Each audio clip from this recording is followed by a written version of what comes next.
Hanjon666 asks, what's my favorite Gen OST or my favorite tracks? That's a dangerous question, buddy. Uh, I have spent a lot of time listening to video game soundtracks, in particular Pokemon, and like I've spent a lot of time looking at MIDIs and doing a little bit of arrangement myself. And yeah, I'm very into this question here. So I might take some time to answer this one. I probably will do this separate, in fact, from all the rest of them, so that I can have some time to just focus in on some tracks. But I'm just gonna pick some tracks, mostly from mainline games, because I feel like I could just go on forever if I had the opportunity to. I guess I could, but now let's keep this video under 3 hours. So the first track I want to shout out, I'll do it kind of, I mean, not really in any order, but we'll start with the oldest of these tracks first. I'll let you guess what this is.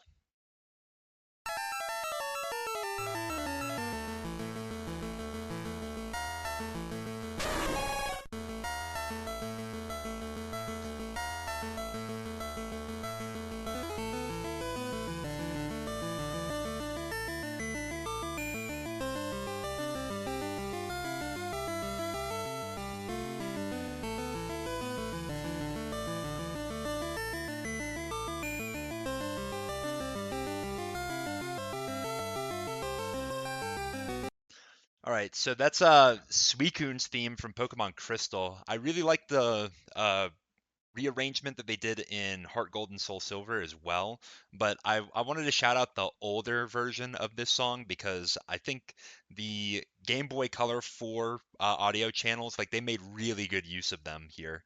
And yeah, I'm just like that was one of the most exciting legendary themes I've heard. It's not my favorite legendary theme. We're gonna hear, I think, two more because I think the legendary themes are just fantastic in Pokemon. Well, except for Gen 1, it's just the wild battle theme, but like slightly altered. And I'm not gonna lie, I don't really like Gen 1's music all that much, but like the way that they have progressed the music and the way that they like take things from other tracks, I think is just really cool. In any case, um, let's go on to this one. This is actually one of the older, or sorry, the newer tracks that we're gonna listen to.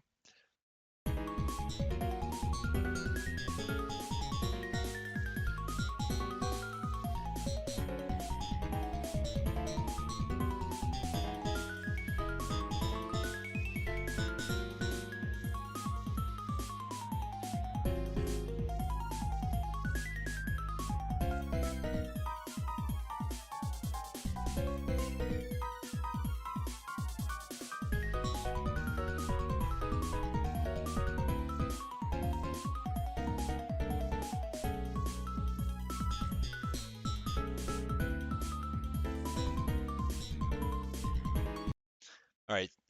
That was from Pokemon Black 2, White 2. That's Black Tower. Yeah, I know that White Forest is like technically the better area because you can catch more Pokemon, but forget that.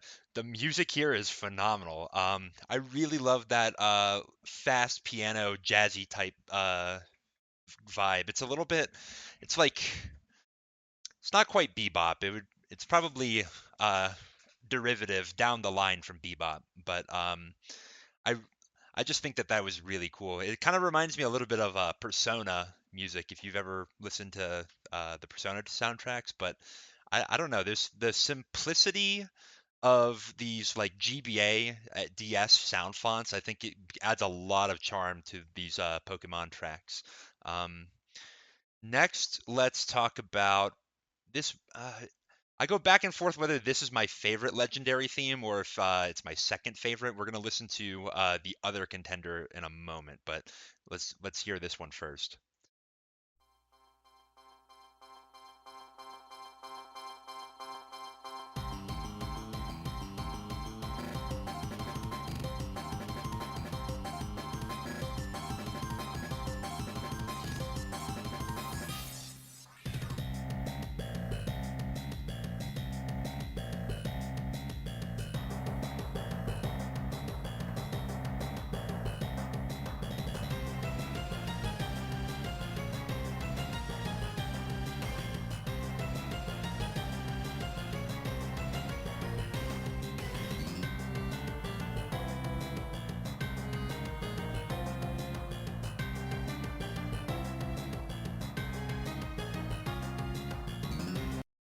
All right, that was a Uxie, Mesprit, and Azelf's theme from Pokemon Diamond, Pearl, and Platinum. Uh, really, really good. I love the beginning of that. It's bumping and like the way that it layers in like uh I don't want to get too much into the music theory terms, but counterpoint this idea of two melodies going against each other. It actually layers in like three or four right at the beginning until it gets to the big hit where the bass drops. Like that little like 5 seconds of music is so much like denser than you could even imagine. Like it's incredible. And then the rest of the song is really nice. I love the melody. It drives the theme very much forward. Keep in mind that the uh I think one of these Pokemon is a roaming legendary. I can't remember if another one is. I think it's Mesprit, just Mesprit. So you have to have a song that is really good in a short burst right there because most Mesprit encounters are going to end in one turn because either you're going to catch it or it's going to run away. So like I see why they packed so much in at the beginning because like it works phenomenally for that. We're gonna skip legendary themes here. I know we've only listened to two out of the three, but I think this is a contender for one of my favorites. It's between maybe this and the next one. I don't know. It's really hard for me to choose one favorite, but I really, really love this song, and I think most of you who are big into Gen 3 are probably gonna know it.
All right, that was the Pokemon Battle Frontier Brain theme. The brains being the like named characters that you always fight after a certain number of rounds. I think it's what every like 7 rounds. I'm not sure. I haven't played too much of the Battle Factory myself. Shout outs to LRXC by the way, who is trying to push the record for furthest in the Battle Factory, and I was there for one of his streams where he beat, I believe, the eighth Nolan fight, which is insane. I had to drop a membership for that. Yeah, like this theme, it is so like climactic. It has so much fanfare uh within it. It's like perfect for that really tough challenge in a Pokemon battle. It makes you feel like you are really about to do something great. I love the way that they use the trumpets, especially like the chippy short staccato uh hits that are layered throughout, like kind of towards the end of phrases. Um, I think that drives the music forward very well. It's got so much kinetic energy. I love it. You know, talking about music terms, like it almost feels like BS in a little bit because it's all like metaphors and figurative language that you use to describe it. But you know, if you're a musician, you get it, I think. Um, but not to be outdone, Gen 4's Frontier Brain theme is also very good.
All right, but I can't necessarily call that one better than the Gen 3 one because they literally just stole the motif there from the melody.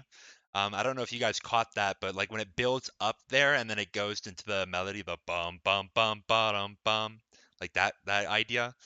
Um, like that's the same sort of contour as the previous one, but I do love that introduction there.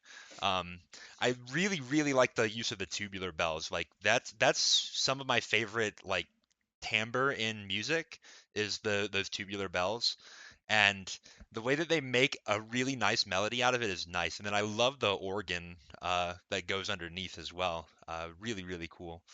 Um, that was mostly mainline games. I think I'm gonna shout out some spin-off games, not too many because you get me into Pokemon Mystery Dungeon, we're gonna be here for another 4 hours. But this is actually not Mystery Dungeon. This is another game, kind of underrated, especially its soundtrack. But you've probably heard some of this game's soundtrack if you're listening to Revival Tournament replays like you should be.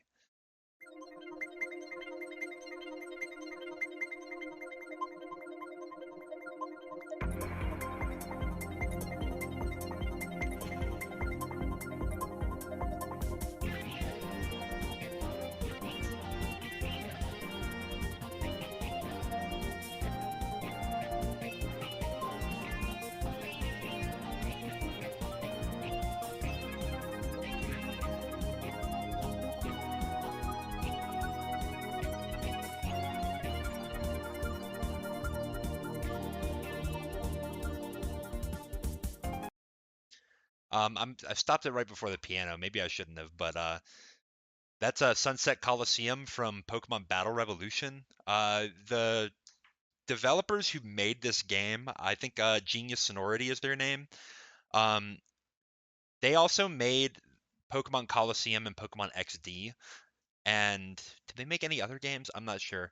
But their model work with the animations are brilliant. I think they did a really good job of making a lot of these Pokemon come to life. You probably have seen some clips of Pokemon Battle Revolution animations around the time that Sword and Shield came out, because that was a big point of contention with it. I think that there's a little bit of cherry picking going on that makes Battle Revolution seem a lot better by comparison to Sword and Shield, but I do agree that Battle Revolution has a lot of character to it, and like I really do appreciate it as a game, and I also appreciate the music in it. All the Coliseum themes are all really, really good, and this is no exception. I think if you listen to some of the tracks in Battle Revolution, you'll find that there is a lot of similarity to the tracks in Coliseum and XD, which makes sense. Same developers. This was made, what, a year or two after Coliseum? But this came out in, what, 2006 in Japan. Wow, I feel old. Um, yeah, that's Pokemon Battle Revolution, but this one here, I mean, I feel like I've been playing a lot of like hype songs. This one I want to highlight that shows the range of the Pokemon composers.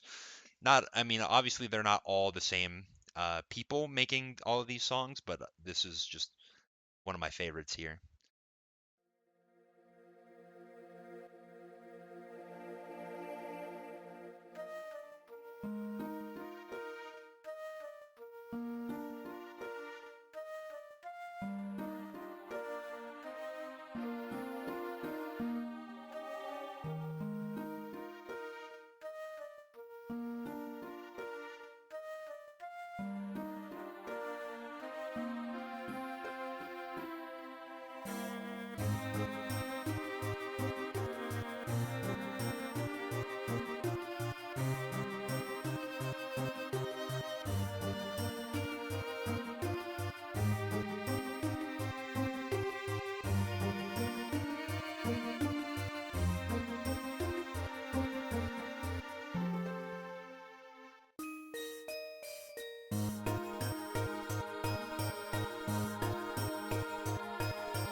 That's Runaway Fugitives from Pokemon Blue and Red Rescue Team. And that song is that hits me hard. Like I love that song. Um, I'm sure because somebody's gonna point it out in the comments. If you're familiar with Pokemon Sun and Moon, you may be familiar with a character named Gladian, and this is his theme.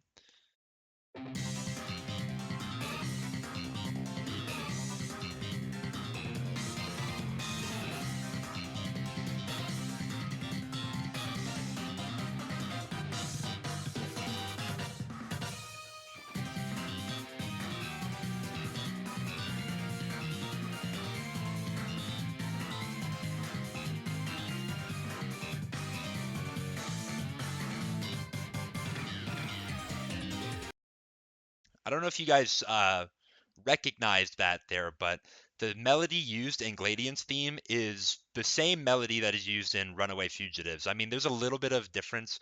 They hang on to the first note. It's kind of like suspended across the bar line in Gladian's theme. But when I heard that for the first time when I played Sun and Moon, I shed a tear, man. Like this music is so beautiful. And that they would mention Mystery Dungeon, which is one of my favorite, probably my favorite game series of all time. Like that meant a lot to me as a Mystery Dungeon fan. Now, if they would have made another Mystery Dungeon game in Gen 7, I would have appreciated that. But I'm kind of happy with us getting Super Mystery Dungeon. Or sorry, not Super Mystery Dungeon. I have some complicated feelings about Super Mystery Dungeon, but uh, uh, Red and Blue Rescue Team DX.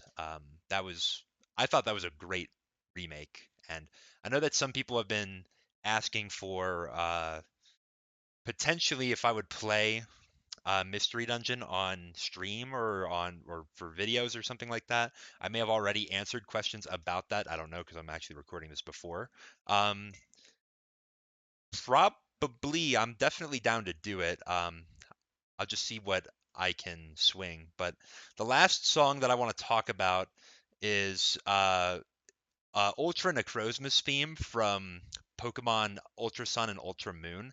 I think this is one of the coolest songs in Pokemon. But the version, like the game version, is fine and all, but I kind of want to show a little arrangement that I was working on at some point. So I'm gonna pull up a like a music notation software here. Some of you who are into music probably know this software, MuseScore. And I'm gonna zoom in here, and then I'm gonna play this one out, and that will be the end of this section. Whoops. I, I'm so used to how MuseScore used to work, so you'll have to forgive me if I flub something.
Thor24 asks, what would be the best way for a theoretical new but talented player, they said sadly that counts me out, to make their way into the scene, to try to make a name for themselves? And then with the context that most tournaments are invitationals, and you won't be invited to an invitational if you're a new player. So I don't know what Thor24 means by that. I don't know if they're saying that they're not a new player, or that they are not a talented player. So I mean, don't count yourself out, Thor24. Like anybody can learn to get better. Now, is anybody going to be as good as AVR at the end of the day? Probably not. Like you could play. There are many of us, probably myself included, who could quit our jobs and play Pokemon full time and be like, 12-hour sessions every day, and meticulously go through the calculators to learn every interaction and still not be as good as ABR. So, but that's not really the goal, I think. I think some of you want to be like, you're a large mongoose, or you're, like your Oof Maxima or something like that, where it's like, people will see you on the tournament bracket and say, oh, I know that guy, or like, oh, I've seen that guy's games before, or something like that. And like, that's, if that's what we're going for, I have some advice, but you're gonna have to take it with a grain of salt here. So obviously this kind of depends on what your exact goals are, but if your goal is to learn the game, like you're a new player, you might be talented, but you might not know like all the ins and outs. I think that it's good to watch some ADV YouTubers. I've got some suggestions there. Jimothy Cool as well. You could watch some of his, like particularly his older videos, where he's a little bit more in depth on the ADV discussion. These will give you some intuition, or help you build some intuition about what Pokemon are being used and what they do. Oh shit, it's the contest theme. Sorry, I'm easily distracted by background music, as you may be able to tell about me. In any case, like that can help. Play some ladder to build some intuition as well. There are a lot of talented players who would be really good in a tournament context, but they don't have good teams, and they maybe don't know how to build a team in Gen 3. And I think that like playing games with some of your own teams can help you with that. You'll realize, oh, this is a team that just loses to Snorlax, or oh, this is a team that like I don't have a way to pressure Suicune or something like that. And you might be talented and you might have a great intuition for like plays to make, but if you don't have a team that gives you tools to make good plays, then that can hamper your ability to be good in the game. So I recommend you try to play some ladder. I think that you should watch replays from good players, particularly like go to revival tournaments and watch like tournament replays there. ADV, revival, and Gymvitational are like the two big tournaments, but even things like your Old Money Open, or your ADV Cup, or your ADV PL, things like that. Like try to seek out replays there too, and watch like what good players are doing and what their teams are like and what they're doing to win, and maybe copy some of their ideas. Like Pokemon is just like music, where we're all plagiarizing each other, and it's just whoever does the best plagiarism is the person who is the GOAT. I mean, that's not necessarily true, but like, there's like a meme that goes around where it's like somebody will say like, oh, I came up with a cool idea, and then BKC is standing behind them with a gun that says, I came up with that idea 10 years ago. And then M Dragon is standing behind BKC with the gun saying, I originated that idea when Emerald came out. And then like, you know how that goes. We're all stealing ideas from each other, and that's the goal of my channel, really, is that somebody will watch my channel, steal an idea, and then somehow become the GOAT. Jonald said that he got to 1800 inspired by me, and I don't understand why he said that, because yeah, he had Regice on his team, but it was not my Regice set, and it like the team was nothing like Regice for me. But I don't know, maybe I was like getting him to think about it. I don't know, whatever. Shout outs to Jonald, by the way. But like, let's say you're like, okay, I already kind of understand the game. I've got teams, and like you're saying, like you want to play in tournaments, but most of them are invitation, like the big ones anywhere are invitational. So like, how are you supposed to break in? Well, like I don't have a lot of notable success, so you're gonna have to take this with a grain of salt. But I would say join some of the Discord servers that people.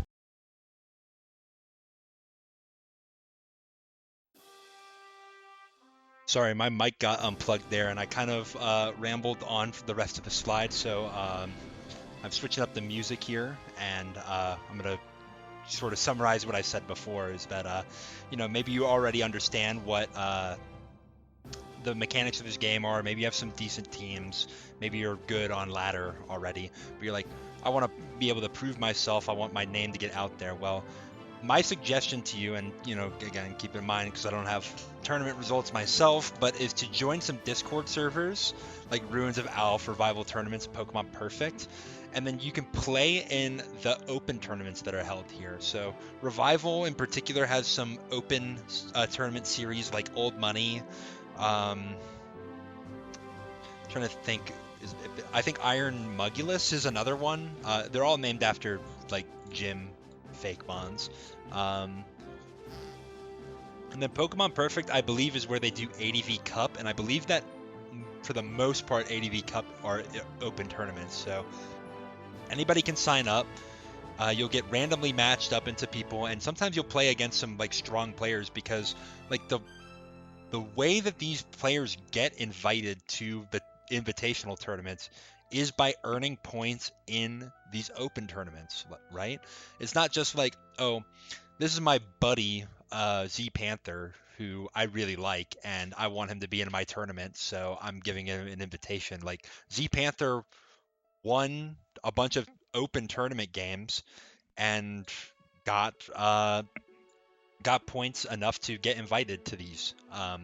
Now, Z Panther, if you're watching this and that's not how you got invited to, say, like Revival or like Gymvite or whatever, then let me know so we can correct that in the comment section. But like I imagine like that's how most of these players get there, is like they're playing in these open tournaments. And then so you can do that. Another way you can get in and make a name for yourself is to ask to play friendlies.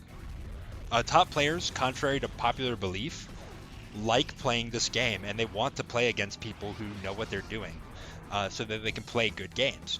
And like a lot of times, if you go into these servers and you ask to play friendlies, like people will want to play, and maybe not all the time, but like sometimes people want to play, and they'll be top players. Like you might get on, and one day it's just like ABR feels like he wants to play, and you're gonna play a game against ABR or a game against H-Clad or a game against Jumpy or whoever. And when people play you, like they learn about you in a sense. Maybe not like personally, you're not necessarily going to become close friends, but they're going to be like, oh, I know this guy. I know this in-game name in Showdown. I know this team.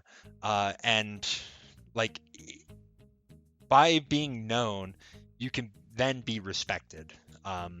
And when you're respected, then you can get to the places that you want to go.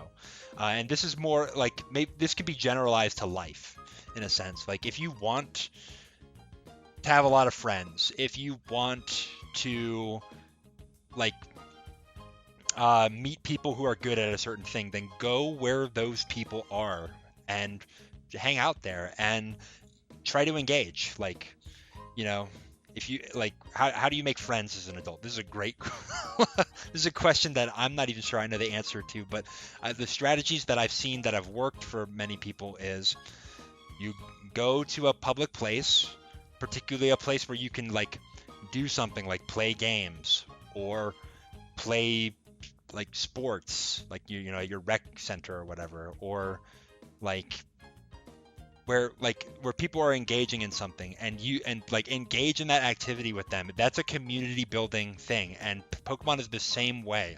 So like yeah, go like join these discords, talk to people, ask people questions about how they view the game, like, and then like play games with them. And like that's you'll build that community, and then you will be somebody, you'll be a member of the community. You won't just be like an observer of the community, a fan of the community. You can be involved. So that's what I want to tell people who are listening to this. So now that we're kind of back on track here, let's go on to the next question. Chasual Fridays asks, if I were put in charge of rebalancing ADV OU, what buffs and nerfs would I hand out? Okay, this is kind of a big question. Like you could make an entire video in and of itself about this, but I'll talk a little bit about some of the things that I think. So I'm gonna split it into two, well, kind of three categories. The two of them are gonna be on this slide. One is gonna be on the next slide. The first one we'll talk about is things that would not require us to change literal game mechanics. The second thing, or like some suggestions I would have if we were going to change game mechanics. That being said, we're never going to really, so I don't know if these are like even really feasible, but I don't know, maybe some people will think that this is kind of a good idea. But in any case, things that would not require us to change literal game mechanics. I think we should ban accuracy reducing moves. So like the examples here, this might not be all of them, but like these are most of the ones I could think of. Sand Attack, Smoke Screen, Flash, Kinesis, Mud Slap, Muddy Water. All of these moves have a chance or like literally just lower your accuracy. Is there counterplay to this? Absolutely. Skarmory has Keen Eye, for example, which prevents its accuracy from being lowered. Mostly a useless ability, but in the case that you're playing against somebody who's doing something like this, it can be useful. Clear Body is like the big brother to Keen Eye and many other abilities, but it means that you can't have your stats dropped by your opponent targeting you with a move like at all. So like Metagross, the Regis, they can't get affected by Sand Attack. And you can simply just switch, right? You just keep switching around, and you won't get Sand Attack dropped, or you won't keep the Sand Attack drop. The problem is like, okay, you have counterplay for it, but one,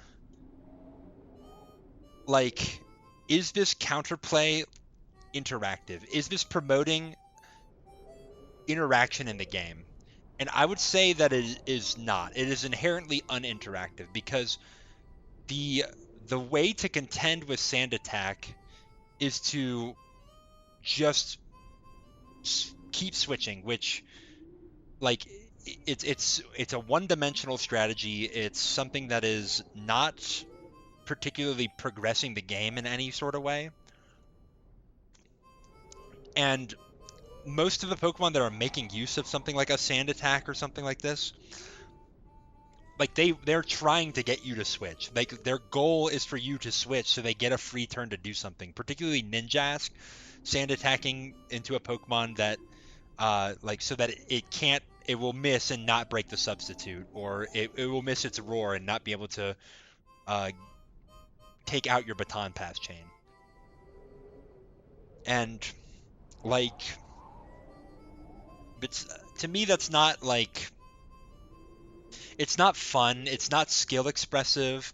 Like I could load up a Ninjask team and play against McMegan, and like with like Sand Attack Ninjask against McMegan, and if we played 100 games, I'm gonna win some games easily, because like McMegan's just gonna get unlucky, and what's McMegan gonna do about it? Like nothing. Now, it's not like completely that simple. Like if you can counter the Pokemon that gets baton passed to, then like you can still beat these teams. And yeah, I've won games against Ninjask Sand Attack players who get lucky and they dodge the roar and they manage to get to their Marowak and Marowak kills something.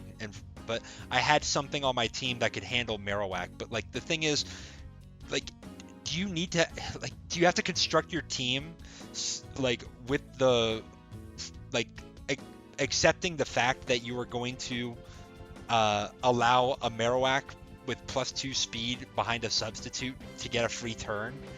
Like, I don't think that's not healthy for the metagame, in my opinion. And like, I don't think we would lose very much by banning accuracy, or accuracy reducing moves like these. And I would just do it wholesale across the board, so that there's not any if, ands, or buts about like why we're doing this.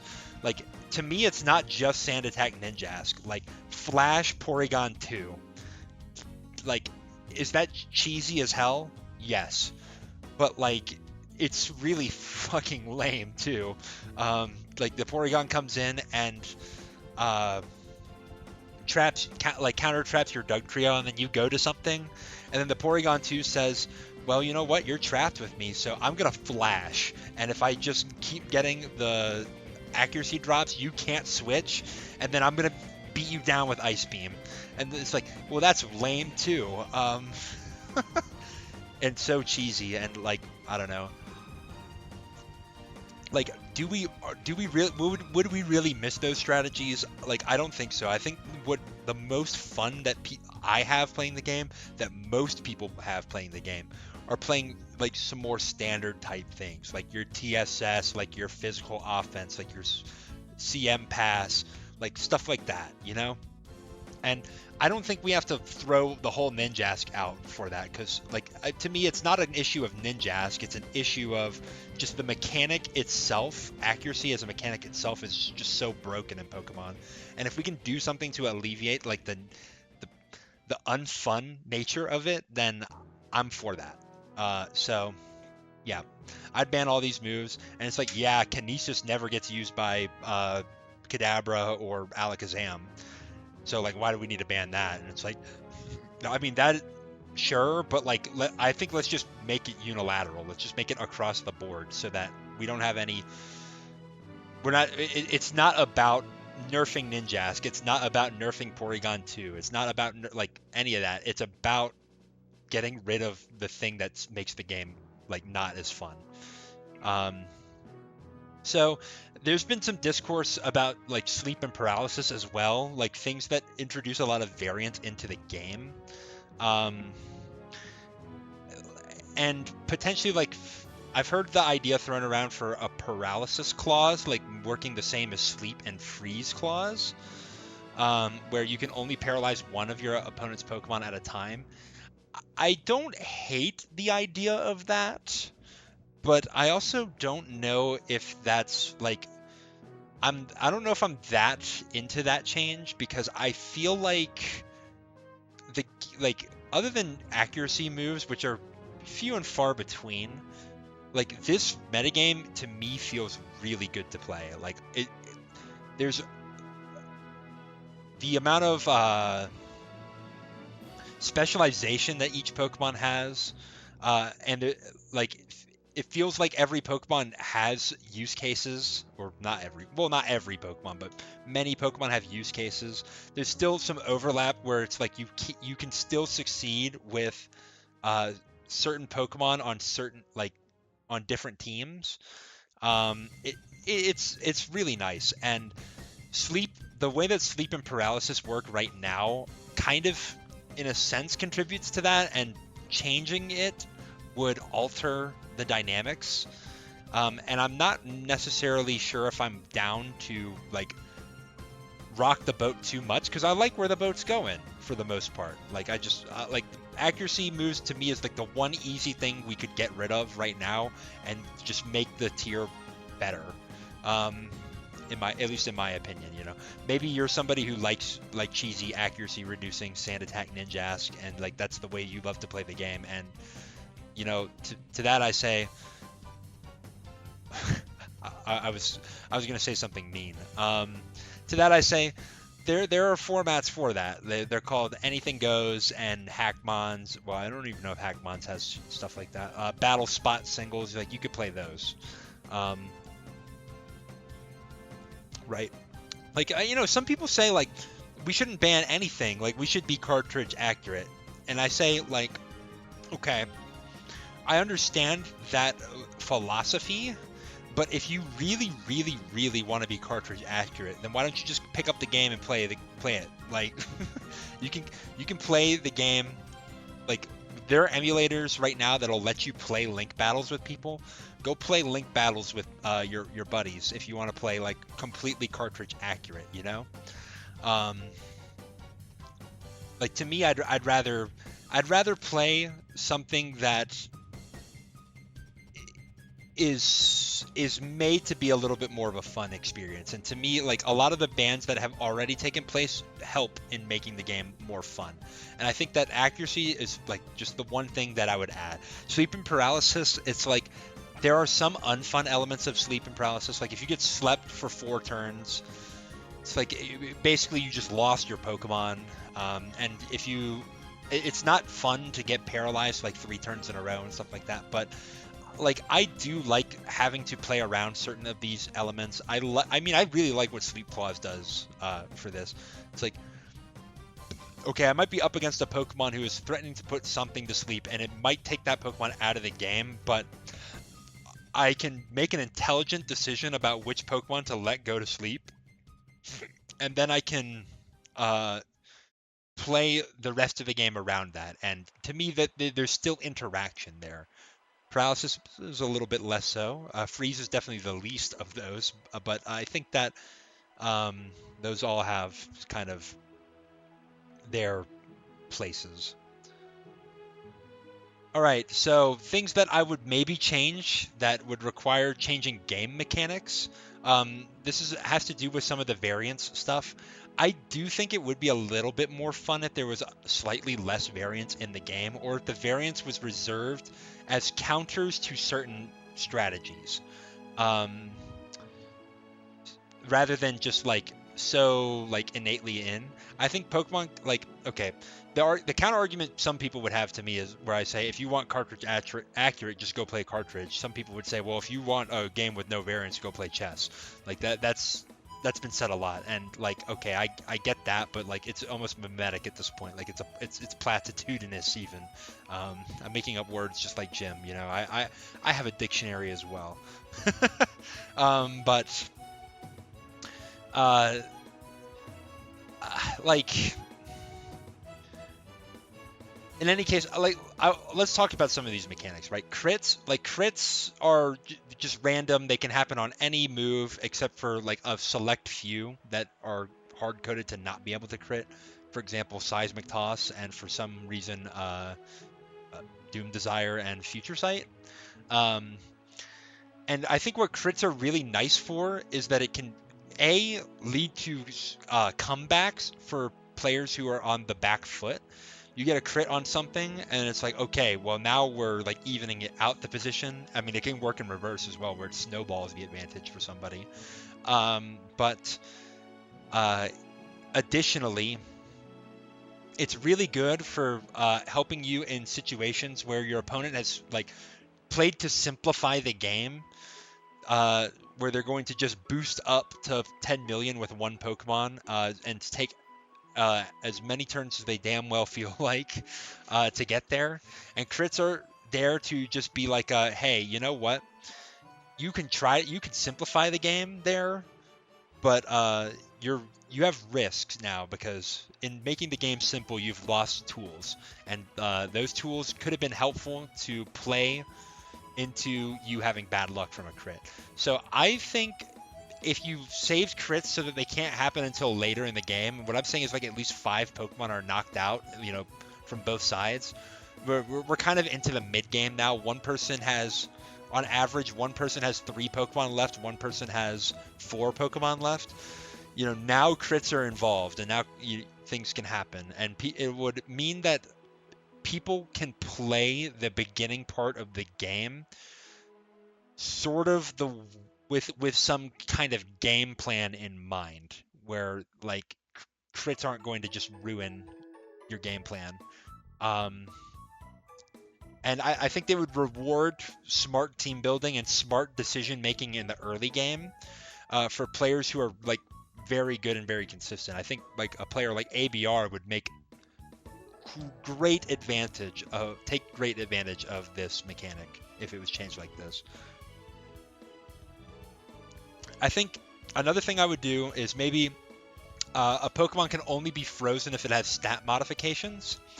I think the idea of freeze is that, or at least the only time that I see a freeze happen and I'm like, that this is acceptable, is when it's like a super duper stall fest where one player is just boosting up their defense stats like to 10 million, like with Calm Mind, and they're not gonna like necessarily beat your Pokemon, or they're gonna take a million turns to beat your Pokemon, and it's like, well, if I could do something to not be in this hopeless situation to get out of it, then I could.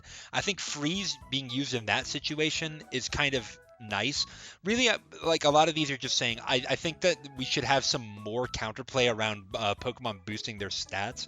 And I think that if you could change some of these status conditions to help with that, then I think you would have a little bit more interesting interaction in the game.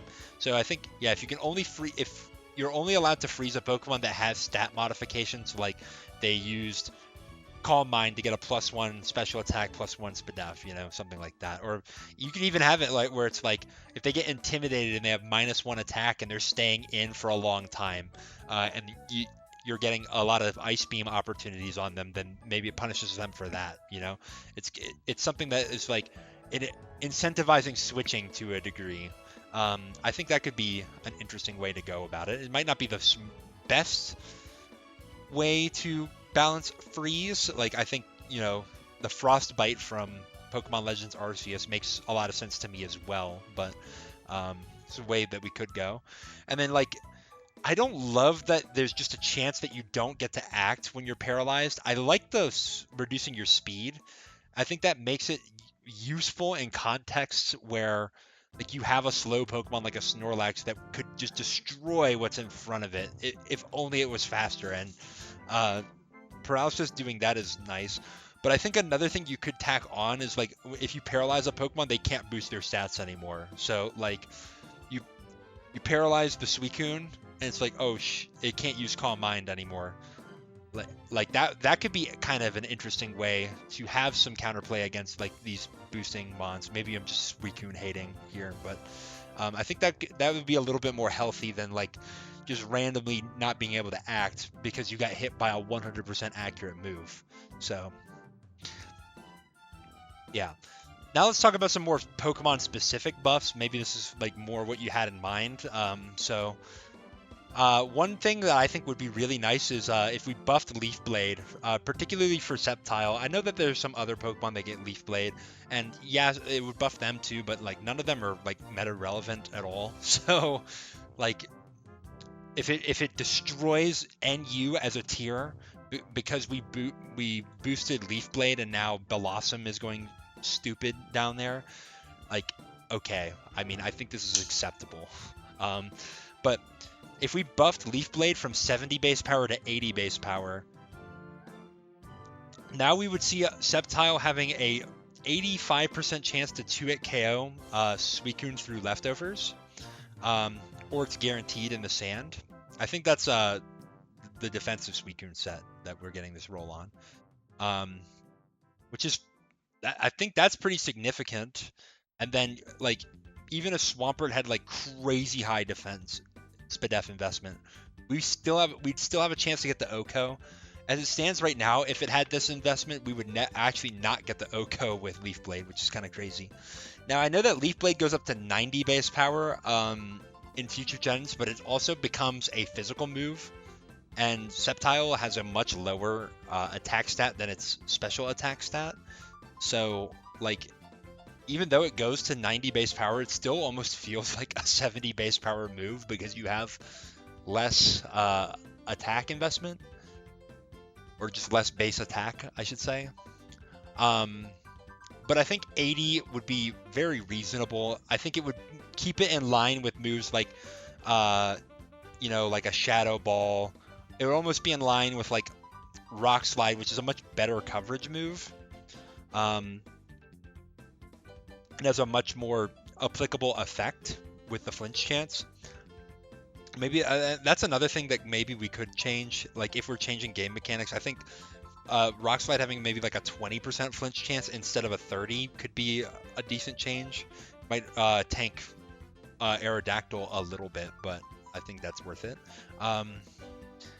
In any case, no, I think like this simple change would make Sceptile a lot more usable. I don't think it would be OU ranked per se, but I think it would have a lot more of a palpable niche as like this grass type attacker. It would give Celebi a little bit more competition in that role.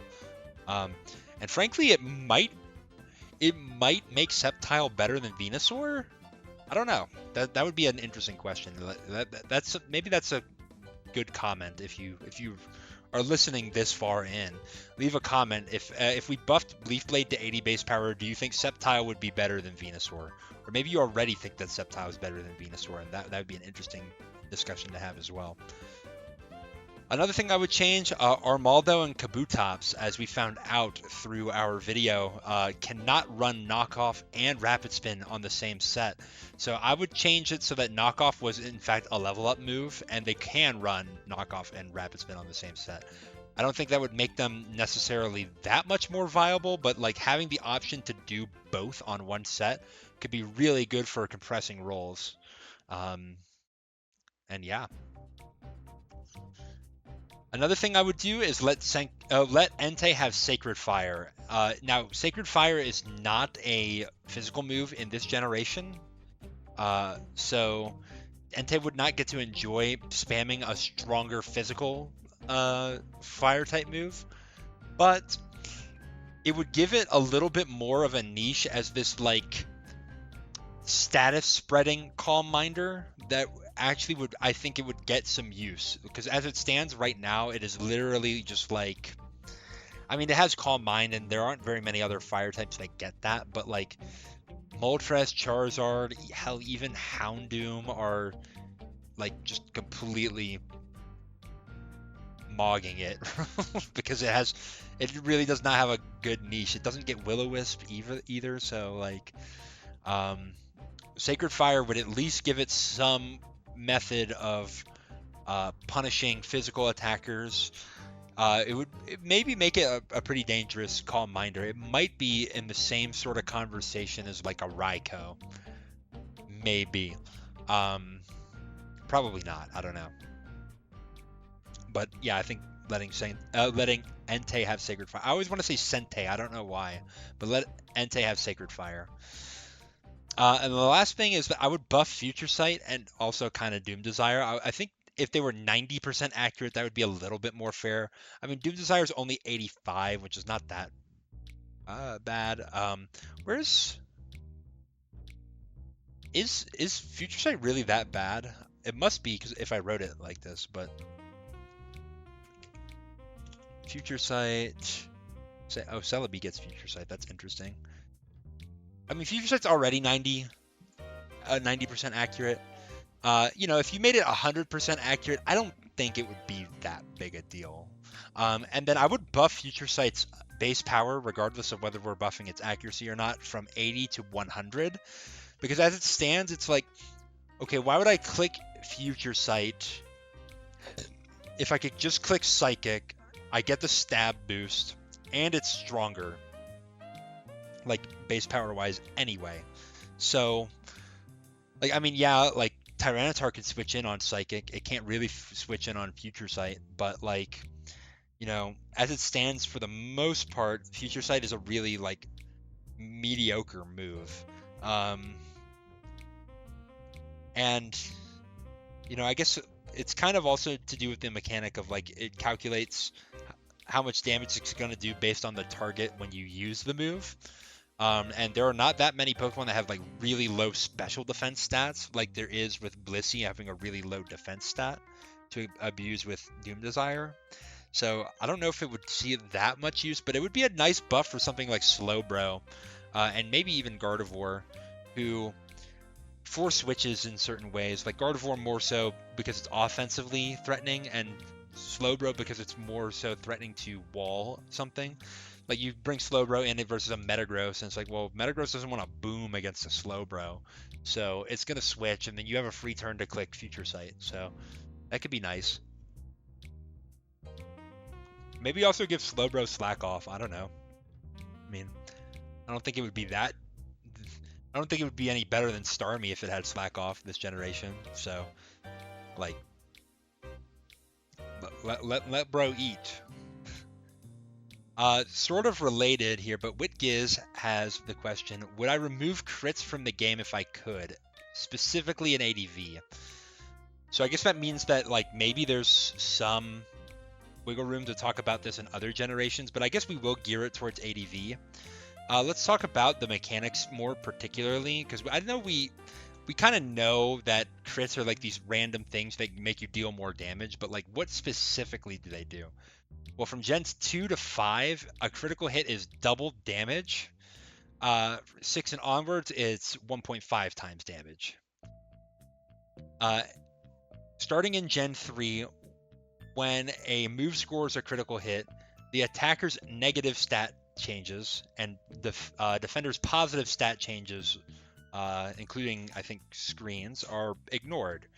So what that means, essentially, is that if you have been intimidated and your opponent is getting a bunch of iron defense boosts and they are behind a reflect, if you get a critical hit, it's going to ignore all of that. But if you have a Swords Dance boost, then it's not going to ignore the fact that you have a Swords Dance boost. So you'll effectively be a ×4 hit, or ×3 if you're in Gen 6 or later. And then here are the percentage chances for that to happen. So in Gens 3 through 6, it's a 1 in 16. In Gens 7 and onward, it's a 1 in 24. So I will say, I think that I prefer how it is in Gen 7, where it's a slightly less chance to happen. It's not that much, but it does reduce it a little bit. And given that Gen 3, like one of the things about it is moves have a lot of PP. I mean, look at a move like, take a move like Baton Pass, right? That's 64 BP. Calm Mind. How much PP does Calm Mind have? Just think about that. Did you say 16? Yeah, you were thinking about modern gens. It's actually 24. Okay, I lied again. It's 32. Why is there 32 PP on Calm Mind? Who's clicking Calm Mind 32 times? Like, and I kind of get it. It's like, well, these moves are not necessarily balanced around the competitive aspect of it. They're balanced around the in-game, and like being able to click like 20 Calm Minds in-game might be useful if you're gonna like do one battle where you're boosting up to +6 and then do another battle after that where you're boosting up to +6 without healing in between.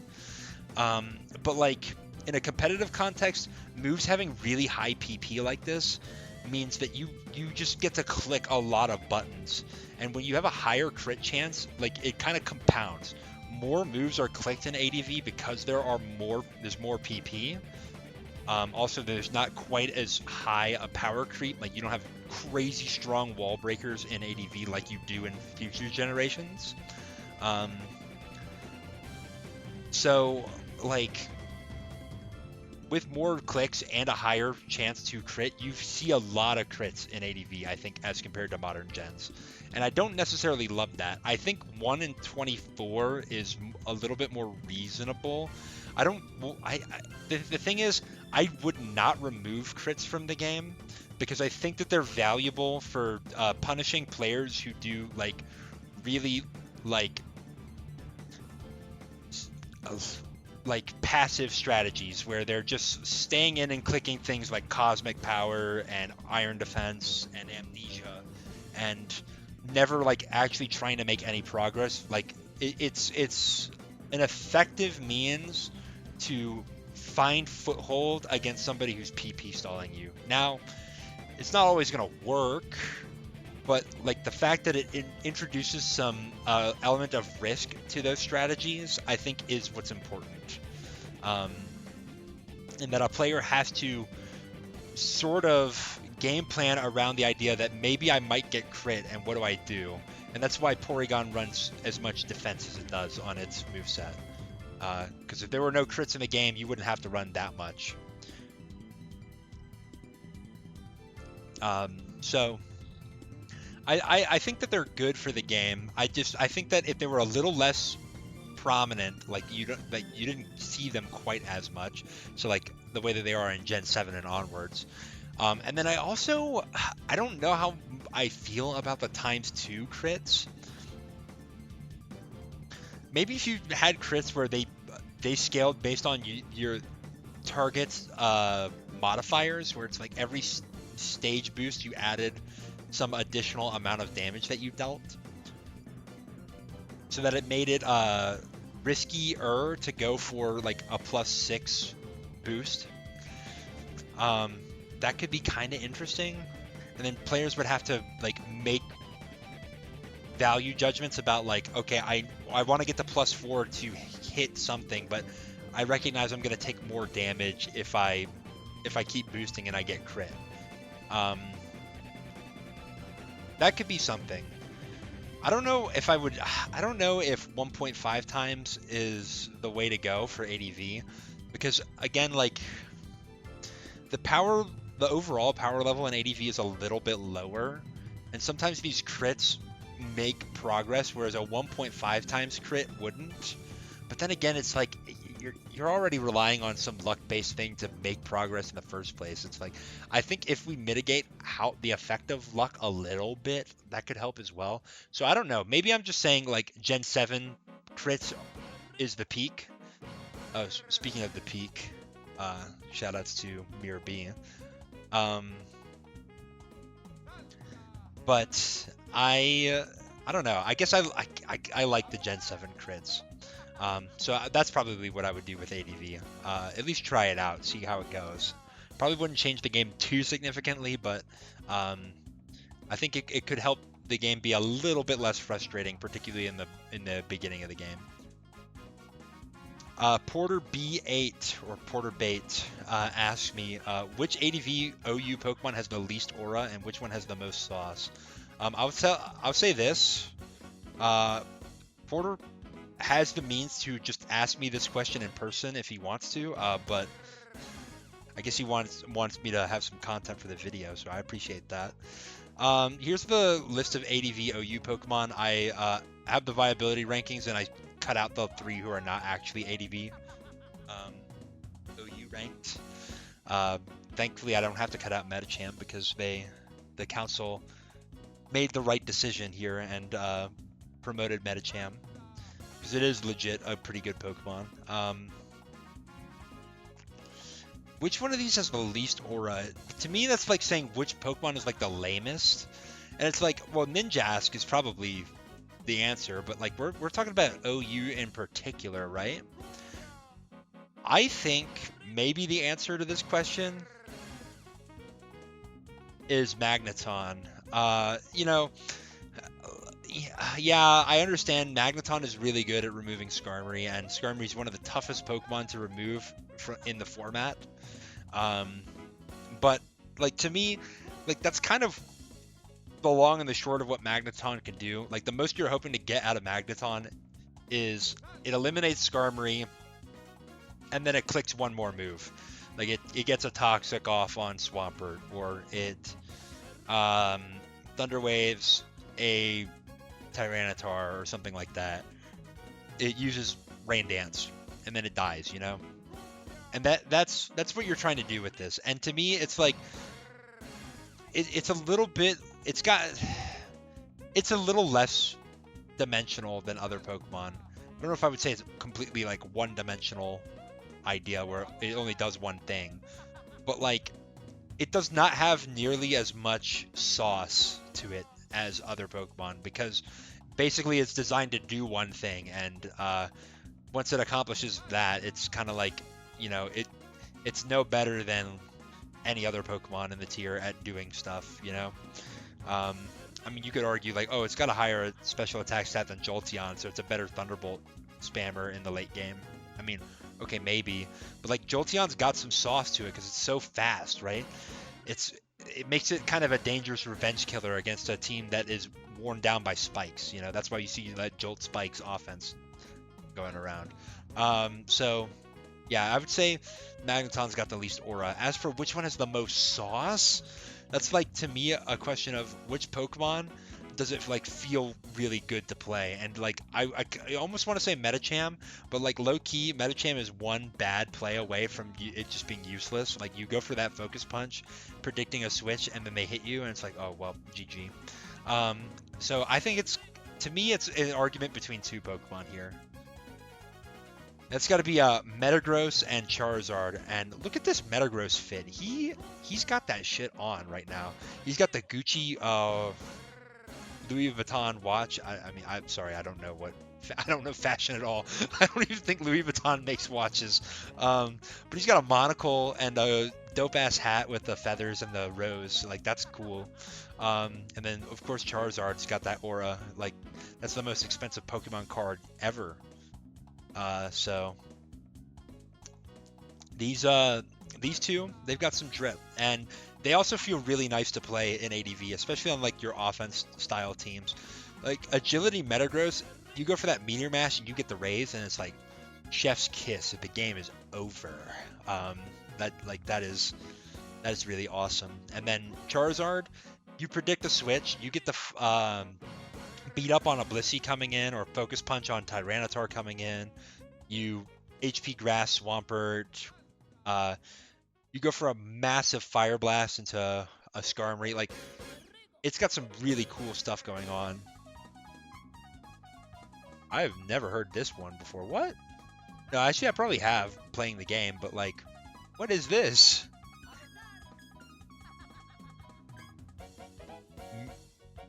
Miracle Bee's Imitation Groove? Okay, that's kind of funny. In any case, I think these are the two Pokemon that have the most sauce. It's like you get in and you click buttons and you feel good about it. I guess who's another Pokemon that could maybe fit here? I mean, Blaziken is kind of an interesting one. It's got some, like, yes, I understand that Blaziken's like really bad in that it's like if it gets switched into by the right thing, then it gets completely shut down. But like, if you get to play right with Blaziken, that's crazy work. Slacking as well. Like, you get to play right with Slacking, you're up a Pokemon. Like it's really cool. That's how it works for some of these Pokemon. Liam asks, what playstyle is the most underrated or underused in ADV? Well, I'll tell you this. If you're a tournament player and you want to win some games, TSS is the most underused. If you're going to play tournaments, you're probably not using enough TSS. Tyranitar, Skarmory, Swampert.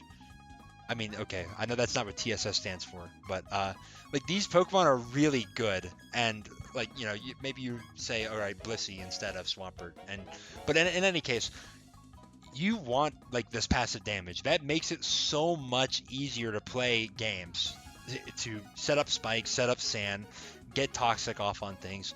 You're gonna have a much easier time winning games if you do this. So that's the most underused because nobody's using enough TSS, in my opinion. Even if you play TSS every game, but you're still not playing it enough. But no, I mean, if you want like a real sort of answer, I think that Fizz Off is underrated, but I think it needs innovation, right? Like, look at this blue offense team. Like, this team is okay. It does what it needs to do, but like the metagame is evolving, right? We're making enough use out of one spike from Skarmory that Magneton on its own is not enough to just invalidate a Skarmory team. It's not you can't just trap and kill the Skarm, let it get a spike, and then just expect to win. Like, we're not there anymore. All right, so we're gonna need to see a little bit more sauce. Maybe it's like, maybe we have some smarter ways to deal with Skarmory, like your Houdini Metagross, your Houdini Lax. You have some strong moves to click into the Skarm to punish it for going for spikes. You can make good use of hazard removers like Claydol and Starmie and things like that. There are a lot of ways that physical offense could innovate, and I would love to see some more attempts at it. And I'm not saying that nobody is doing anything and that like literally Blue Offense is the only Fizz offense team that exists, but like we can do some more, and I would love to see it used in some different contexts and even some little tweaks. Like my kind of version of Blue Offense, I have that Sleep Talk Heracross, or the Rest Sleep Talk Heracross. It's not it doesn't make the team more consistent per se, but it gives the team some options into like TSS, which is like one of the most dominant style, right? Even if Heracross is low, you can go for Rest, and now like if you roll your Mega Horns on Swampert, you can eliminate that. You can eliminate Tyranitar, obviously. You have some ways. Magneton is really good at eliminating the Skarmory. You're not like so devastated by getting hit for spikes damage, because you can rest and get that back, and you're not losing a ton of momentum by going for rest. So, like that's one way, and I'm not saying that that's the only innovation that's ever been made, and frankly it's not even an innovation. Like I said with that meme before, you know where I got the idea for Sleep Talk Heracross?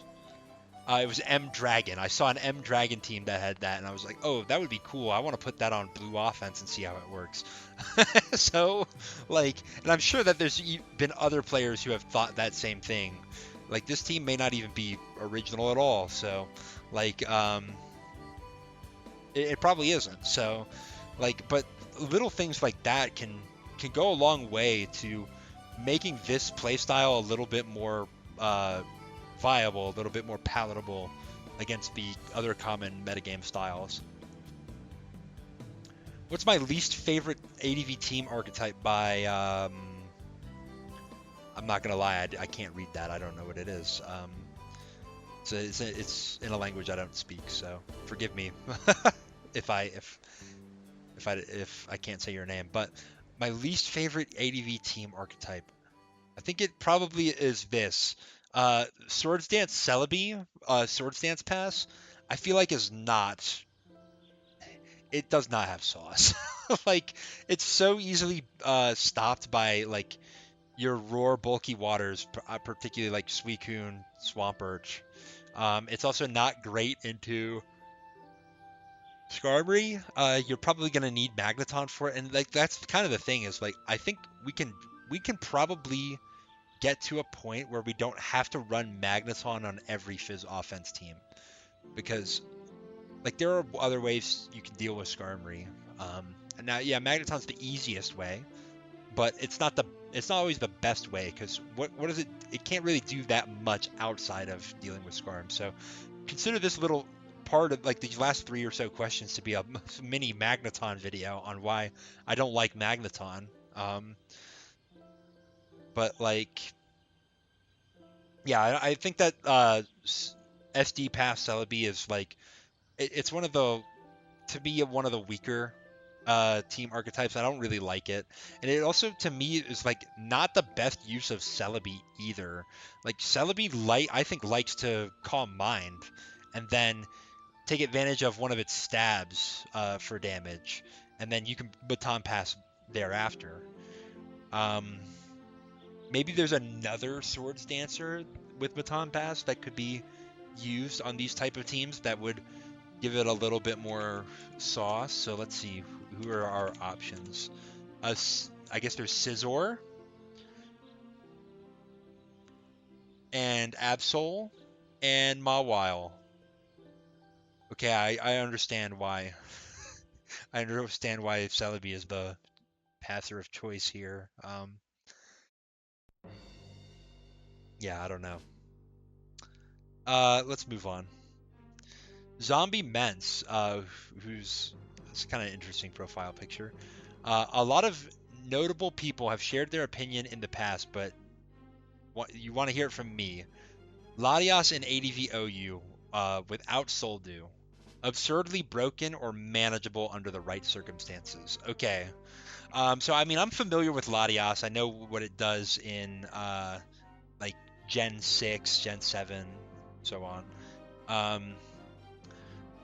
But like I've not played.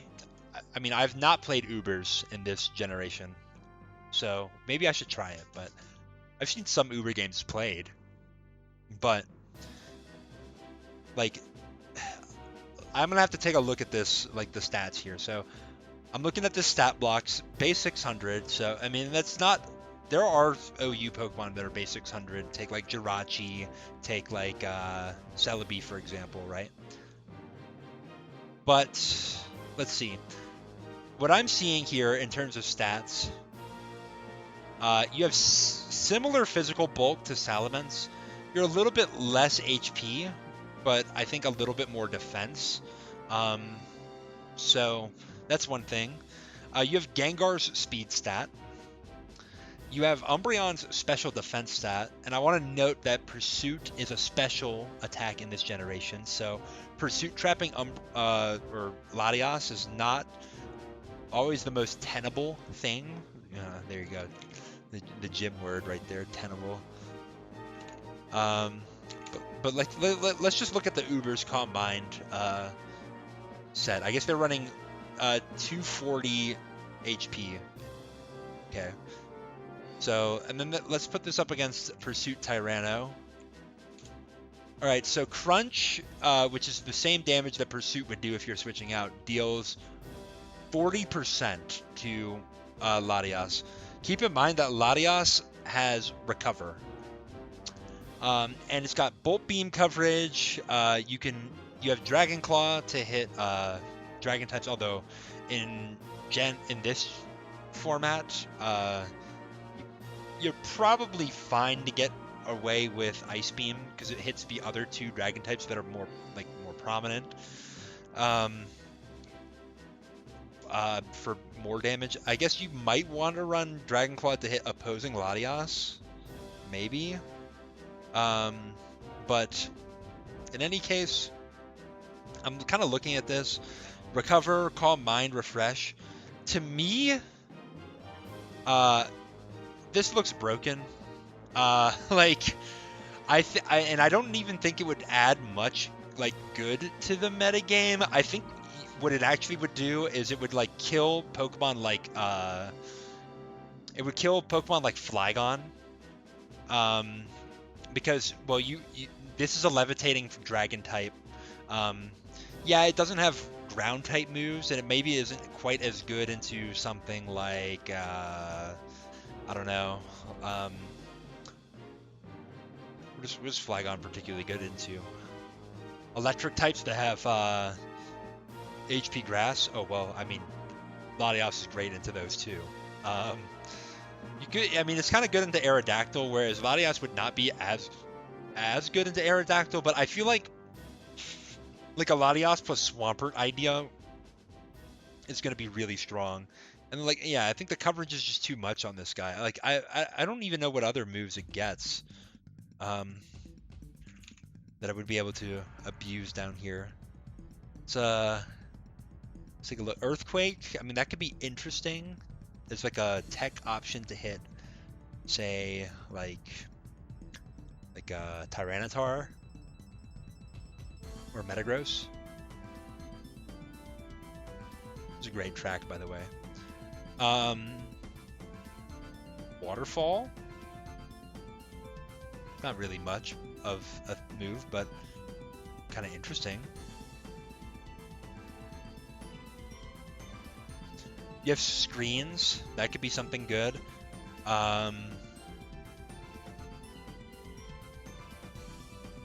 T-Wave. Okay, that's kind of nasty. I mean, you don't really need that much, really. Like Bolt Beam, Recover, Calm Mind, or Refresh. Like that, I think that's plenty good enough, and that would be ridiculous for this tier. A Psychic would be good as well. Yeah, I think it would probably kill some Pokemon from viability. I think like Breloom would be worse. Charizard would be worse.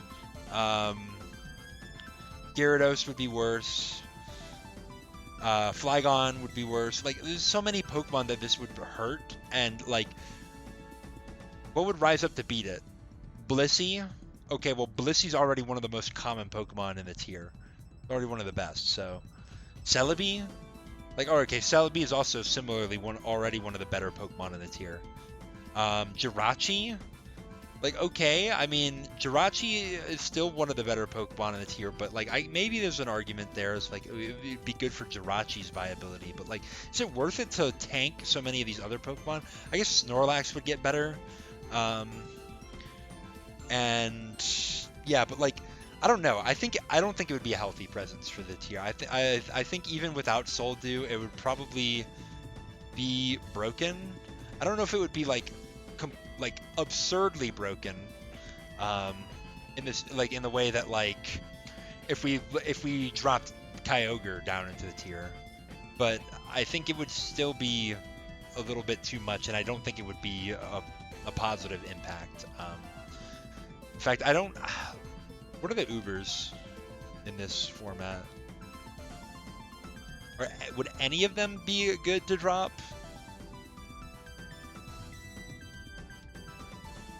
I was gonna say like maybe Deoxys defense, but I don't know. Like the 160s in the defense stats, and then also having I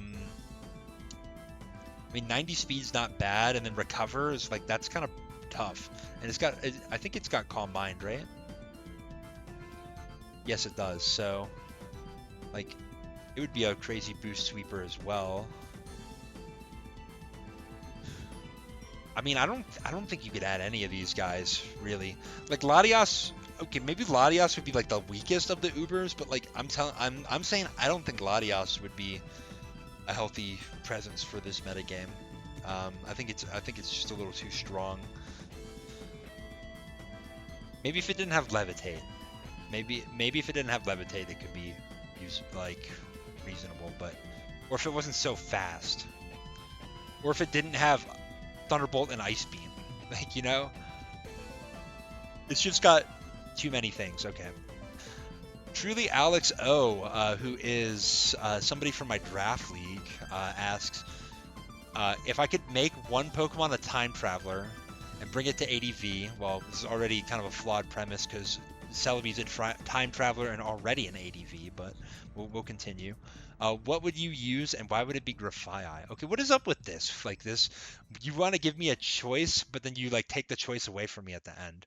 Well, all right, I'll humor you. What is Grafaiai? All right, this is a real Pokemon, by the way, Zets. I know you have never seen it before, but this is a normal poison type. It's got this stat block here. For ADV standards, that's actually not bad. Its defenses are a little low. And it's got some special attack that I don't know what it's going to do with that. But it's got a decent attack stat and a really good speed stat. Like, this is Gengar speed, so that's actually not bad at all. But, like, what is this going to do, though? So these are the moves that it gets that might be relevant in this tier. Double Edge and Sludge Bomb are both pretty nice. I mean, I guess also keep in mind that if you're taking a Gen 9 Pokemon like Grafaiai, bringing it to Gen 3, then it probably also would get Return. It does not get Return because Return doesn't exist in Gen 9. But like that could be another option if you don't like Double Edge. But I feel like Double Edge with this like 95 attack could be worth it. But to me, the moves that kind of stand out are these utility ones. So Encore, Endeavor, Knockoff, like those are all great moves, and like could definitely see some usage here. Sludge Bomb, you have Sludge Bomb going off of your physical attack stats, so that's kind of nice.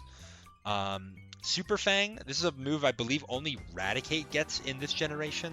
It starts becoming a lot more common as we get into future generations. I don't know if it would be fair to assume that Grafai would get Super Fang, but that could be kind of interesting, like an Encore Super Fang type strategy, where you Encore a Pokemon into a move that like it's not going to be able to do anything against Grafai with. And then you're forcing the switch, and then you hit whatever switches in with Super Fang so that it takes 50% just off the bat. That could be dangerous. You have Swords Dance as well, which Swords Dance with this attack stat and this speed stat, that's scary. Like, could you imagine if Heracross swapped its attack and speed stats? Like, that would be crazy. Like Swords Dance would be insane there, but Baton Pass would be also crazy too. Like Swords Dance Baton Pass with that speed, you're gonna very regularly be able to pass +2 to something. So Grafai plus Aerodactyl would be a crazy synergy. Taunt, Toxic, Endure, Psych Up, all some like decently usable moves. Encore Psych Up could be kind of interesting. I think there are some Pokemon that can do that in this tier anyway, but probably not as fast as Grafai. You have Weather Clear in either flavor. Thief could be kind of interesting, and Substitute. Like honestly, Grafai would fit pretty well into this tier. I'm not gonna lie. Its defensive type is not great. Like you lose a lot of the advantages of. Well, you lose one of the main advantages of Poison type by being a normal type as well, which is that you now no longer resist fighting. So, like, this wouldn't be great to pair up with something like a Blissey, Snorlax, / Tyranitar who appreciate having fighting resist in the back.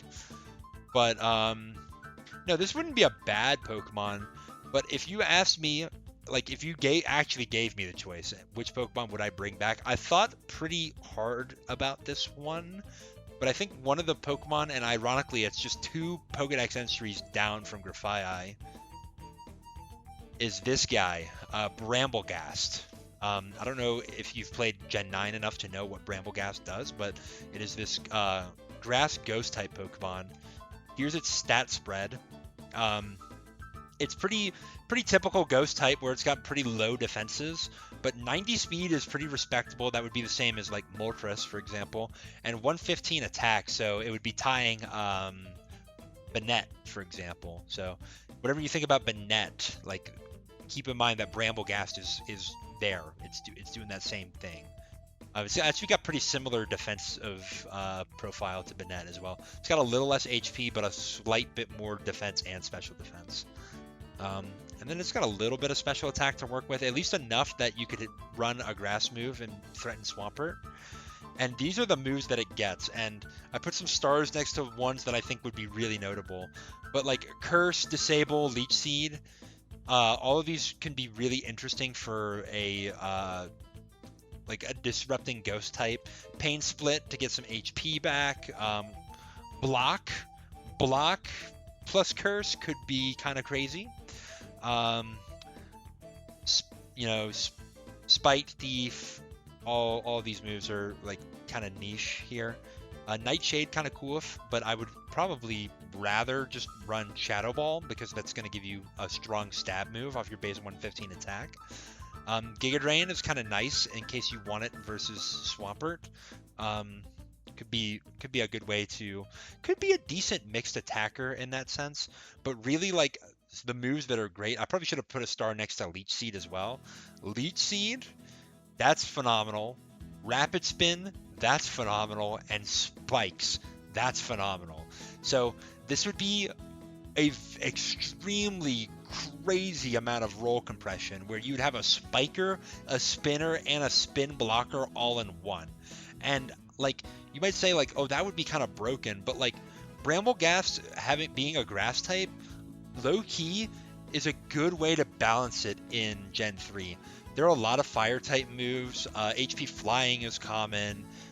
Pursuit is decently common, and Bramblegast does not have the the stats to really like stop a pursuit trapper. I think this is a Pokemon that you'd heavily be considering Houndoom as a counter for it. We might promote some use of some like lower tier Pokemon. Like this Brambleghast would probably have its own archetype unto itself. The way like that it's able to compress so many roles. Like this would be like, I mean, I think that the issue is that it would probably it would probably kill Fortress in terms of usage. I mean, maybe not. Like Fortress can do some things that this can't, but like I feel like the question for Fortress would be like, well, if I want to have roll compression, I'd use Brambleghast, and if I wanted to have a stronger defensive spiker, I would use Skarmory. And then like Fortress would kind of fall to the wayside there, which would be a little bit unfortunate, but like I feel like that's okay for what Brambleghast offers. I think Beat Up is another really, really cool move. Like you have a decent attack stat yourself, so like you could do some crazy stuff like Leech Seed on a Blissey coming in, who's trying to like wall you because like Giga Drain plus Shadow Ball coverage is not beating Blissey, and then you just use Beat Up on it. Like that would be really, really funny. And yeah, no, I think Brambleghast would be one of the better Pokemon in the tier. We'd probably be talking about Brambleghast the same way that we talk about something like Claydol or maybe even Celebi. Like yeah, it would be really interesting. I would love to see a format actually that tries to introduce Brambleghast to Gen 3. So Jim, if you're watching this, there's a money idea for you right there. So next question, Stetson Starkey. I know that you have been commenting on my videos in the past, so I appreciate you and I recognize you. Simply put, is ADV really the best? A lot of us here are ADV purists, but you have extensive experience in other games. Okay, I don't know how much I would say extensive experience. It's a little bit overselling, but I mean, yes, I've played some other generations, but really the question is like, how does it stack up? And 10 years from now, will people only be playing Gen 3 or Gen 12 or whatever? Okay, so there's a little bit to unpack here. The first thing is like, what other generations do I like? I actually quite like Gen 8. At least I liked what it ended up becoming. I liked the beginning of it a lot when it was like really hectic and it was like the Wild West of like broken on broken. But I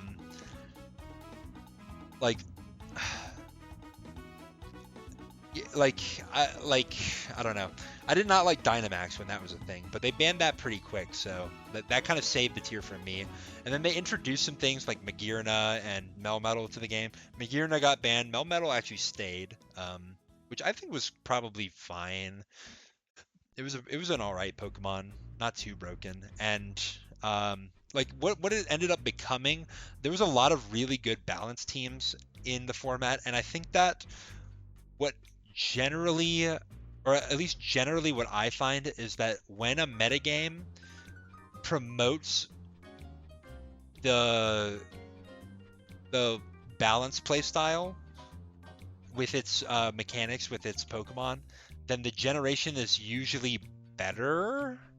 I think like some of the worst times I've ever had playing Pokemon was, say, like in Gen 9 when like HO was one of the most dominant playstyles for some time. It's like, I don't like HO being the dominant playstyle. Like, you know, it's fine when there are HO teams. Like, I don't hate it as a playstyle, but when the games are so short, it puts so much emphasis on matchup and getting the right lead. And these are things that, to me, it's like, if all I cared about was matchup and the lead, then I would play competitive rock, paper, scissors, right? Like, but I want there to be a little bit more interaction than that, you know? Not to say like rock, paper, scissors has zero interaction or anything, but like Pokemon is a little bit more complex. There's a little bit more depth to it than there is to rock paper scissors. Okay, so um, yeah, when balance is the dominant or like the popular play style, I think that's when generations are at their best. I think Gen 7 was like this to some degree. Z moves are a little bit interesting, but I don't think they were wholly bad. I like Gen 6 as well. Gen like Gen 9 it really has been up and down. There have been times when I've liked it. I kind of liked it when Garganacl was one of the more popular Pokemon in the tier. I think it was like this was like around when Chien Pao was still there, and then Chien Pao got banned. Um, and it was like, see the thing that's crazy. People will say, "Oh, I don't want them to ban Chien Pao because then Stall is gonna get crazy." But you know what banning Chien Pao did? It facilitated like the hyper offense teams. Like it was like, oh, Chien Pao's gone. All right, now I'm going Ting Lu, spike stacking up, and then Goldengo's gonna block all the spins, and then I'm just gonna GG everybody with all my stuff. Oh, Chien Pao's not there. Well, King Gambit as the last Mon is so easy to win now because I don't have to play around or worry about Sacred Sword. Um, it's like, like I'm not saying like that Chien Pao was the keystone Pokemon holding the entire generation together, but like when it left, like tons of Pokemon became huge threats. Dragonite, like yeah, like and that was honestly one of the most terrible meta games to play in. I really did not like it. I still don't really like Gen 9. I don't like terrestrialization as a mechanic. I understand that there's a lot of skill expression in terrestrialization, and it makes team building a little bit. In some ways, it makes it more interesting, but like in other ways, like I think it adds like yeah, there's some player agency, but I think it adds variance in a way that is not that fun for me. And I wish we would have banned it. Had I had my vote, I would have voted ban. But like the players spoke, and this is the metagame that we have, and now we're gonna have to live with it until Gen 10 comes out. And you know what my prediction is? I predict that by the time that Gen 11 rolls around, people are not going to be playing a lot of Gen 9. People like I think it's what there's a tournament series that plays like the last three generations. I think is it OST official Smogon tour? It might be. When Gen 9 is out of the rotation, I think that it's probably gonna die as a format. And no format is truly dead. Even like formats that are a little underplayed, like your maybe like your Gen 4s and your Gen like is Gen 7 underplayed? I'm not sure. Um, like even those generations where there are not as many players playing them, like they're not totally dead. There's so people who just like to compete in all generations. Like look at McMegan and ABR for example. Like they're not ADV players. They play all these generations. But then again, they're also more the exception than the rule. A lot of people will like main a generation, or they'll like mostly confine themselves to a handful of generations, and they're not just good in everything, right? Um, so yeah, why do I like ADV as compared to other formats? Well, I think there's some unique mechanics of in ADV that are really good. I like the permanent sandstorm that Tyranitar provides. I think that it is something that kind of pushes the game forward. It's too easy for a format to like. If you didn't have this, I think ADV, like honestly, if you didn't have permanent sandstorm, I think ADV would be so much worse because then things like Suicune and Blissey and Snorlax would just be like unbearably difficult to kill. You would have to just run balls to the wall attackers and just hope that you can like boom things and like it would be a volatile metagame. because you would have like certain Pokemon that just are unkillable and certain Pokemon that like they're so easy to switch into, but like they need to get the kill on the unkillable Pokemon. Like it would be brutal. And Sandstorm low key saves us from having to play in that kind of metagame. So everybody thank Tyranitar for that. Then I have Gengar here, and you might be like, oh, are you going to talk about spin blocking? No, that's not unique to this generation. There's plenty of other spin blocking that goes around. But why I have Gengar here is particularly to do with like the physical special split. I actually think that this offers a lot of good to the game to have moves be based on type rather than like individual stuff. Reason being is that I think it's a really interesting way to balance certain Pokemon. You know, for Gengar, uh, it's got the 130 special attack, which is really, really powerful, but neither of its stabs are special. So, like, Shadow Ball Sludge Bomb, which you would think would be the go-to for Gengar, are generally not used that much. Instead, you're going to be using coverage moves like Thunderbolt, Ice Punch, Fire Punch, Giga Drain, Hidden Power, like, and you get to focus on the utility. And this, to me, inspires a lot of creativity and building with Gengar. And it makes it so that it's not just like this, like, paint by numbers. I use dual stab. I use coverage move to hit Tyranitar. I win. Like, and that's kind of what it is in DPP, right? Like, pretty much every Gengar set in DPP is like Shadow Ball, Sludge Bomb, Focus Blast, and it's like by changing two things. Well, by changing two things, I guess. One, giving it Focus Blast, and two, making it so that all these moves are now special.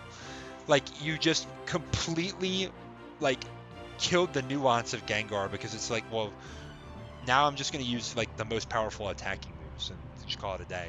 And I guess that's not totally fair. Like, Gengar still has options. It can still Will-O-Wisp. It can still Perish Song. It can still Destiny Bond. Like, there's still like plenty of utility moves that it gets, but it's like there's less importance placed on those because it's just like they're not the most powerful options.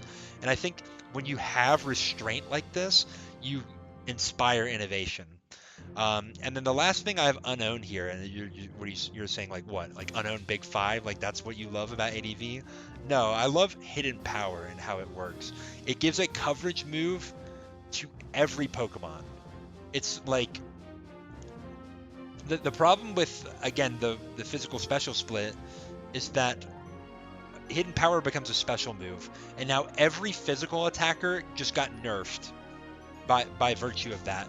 And every special attacker, to a degree, got buffed.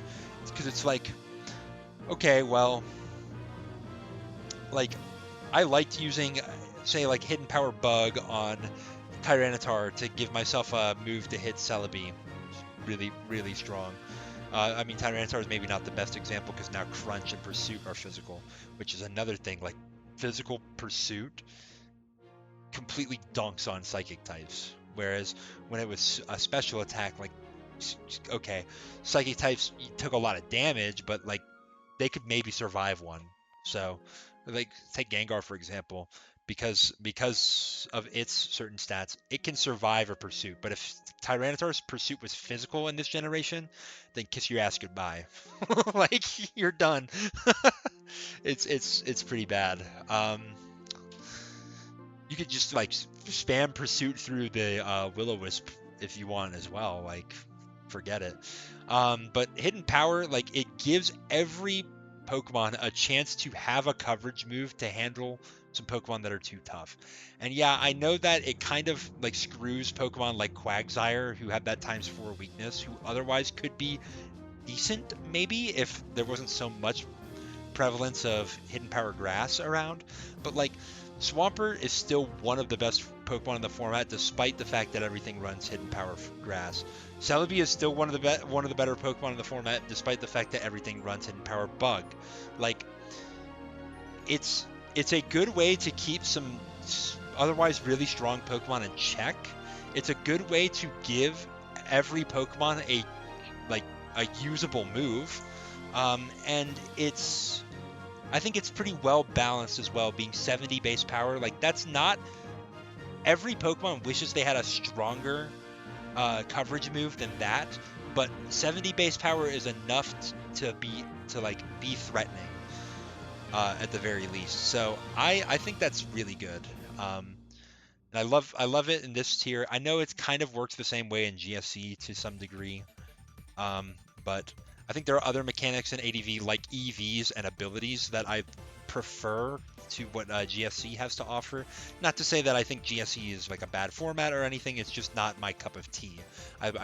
I'm much more interested in the team building aspect, and not to say that there's no team building opportunity in GSC, but like literally there is less of it because you don't have to work with EVs. So like, I mean, I'm not going to hear the argument to the contrary there. But I want to give GSC some respect that there's some interesting stuff going on there, particularly in how you can counter Snorlax. There are a lot of ways to do it, and GSC brings out all of the examples. But like, I think as for like how enduring a format is going to be, I think the best analog that we have to look at is Smash Bros.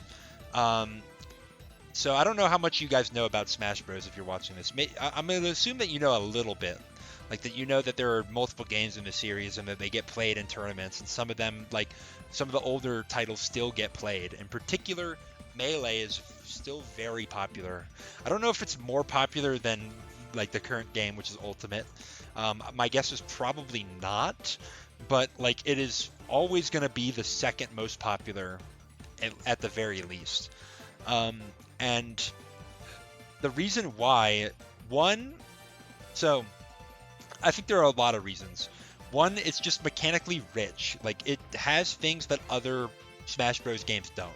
Like it's wave dashing, some of the tech skill with like the interesting things you can do with Shine on Fox, like all your jump squat, whatever. All like there's a lot of mechanical depth to Melee, which makes it really hard to master. But I mean, that's why a lot of really good players like to play it, because they want to mog, they want to aura farm, and like Melee is one of the most conducive for that. But like there are other reasons why Melee is popular. I think that a contributing factor, I wouldn't say the dominant contributing factor. I think a lot of people would still play Melee anyway, but that Brawl, when it came out, was not nearly as successful. Yes, I want to keep listening. What are you doing? Like, it was not nearly as successful with the competitive scene. Like I don't want to discredit Brawl, like that it was never a good competitive game or anything. Like I think Brawl gets a lot of hate. For things that that are overblown, in my opinion. But I will stand by, I think that Melee's mechanics do lend itself to be a better competitive platform fighter. I think not least of all that it doesn't have one completely over-centralizing character in Meta Knight.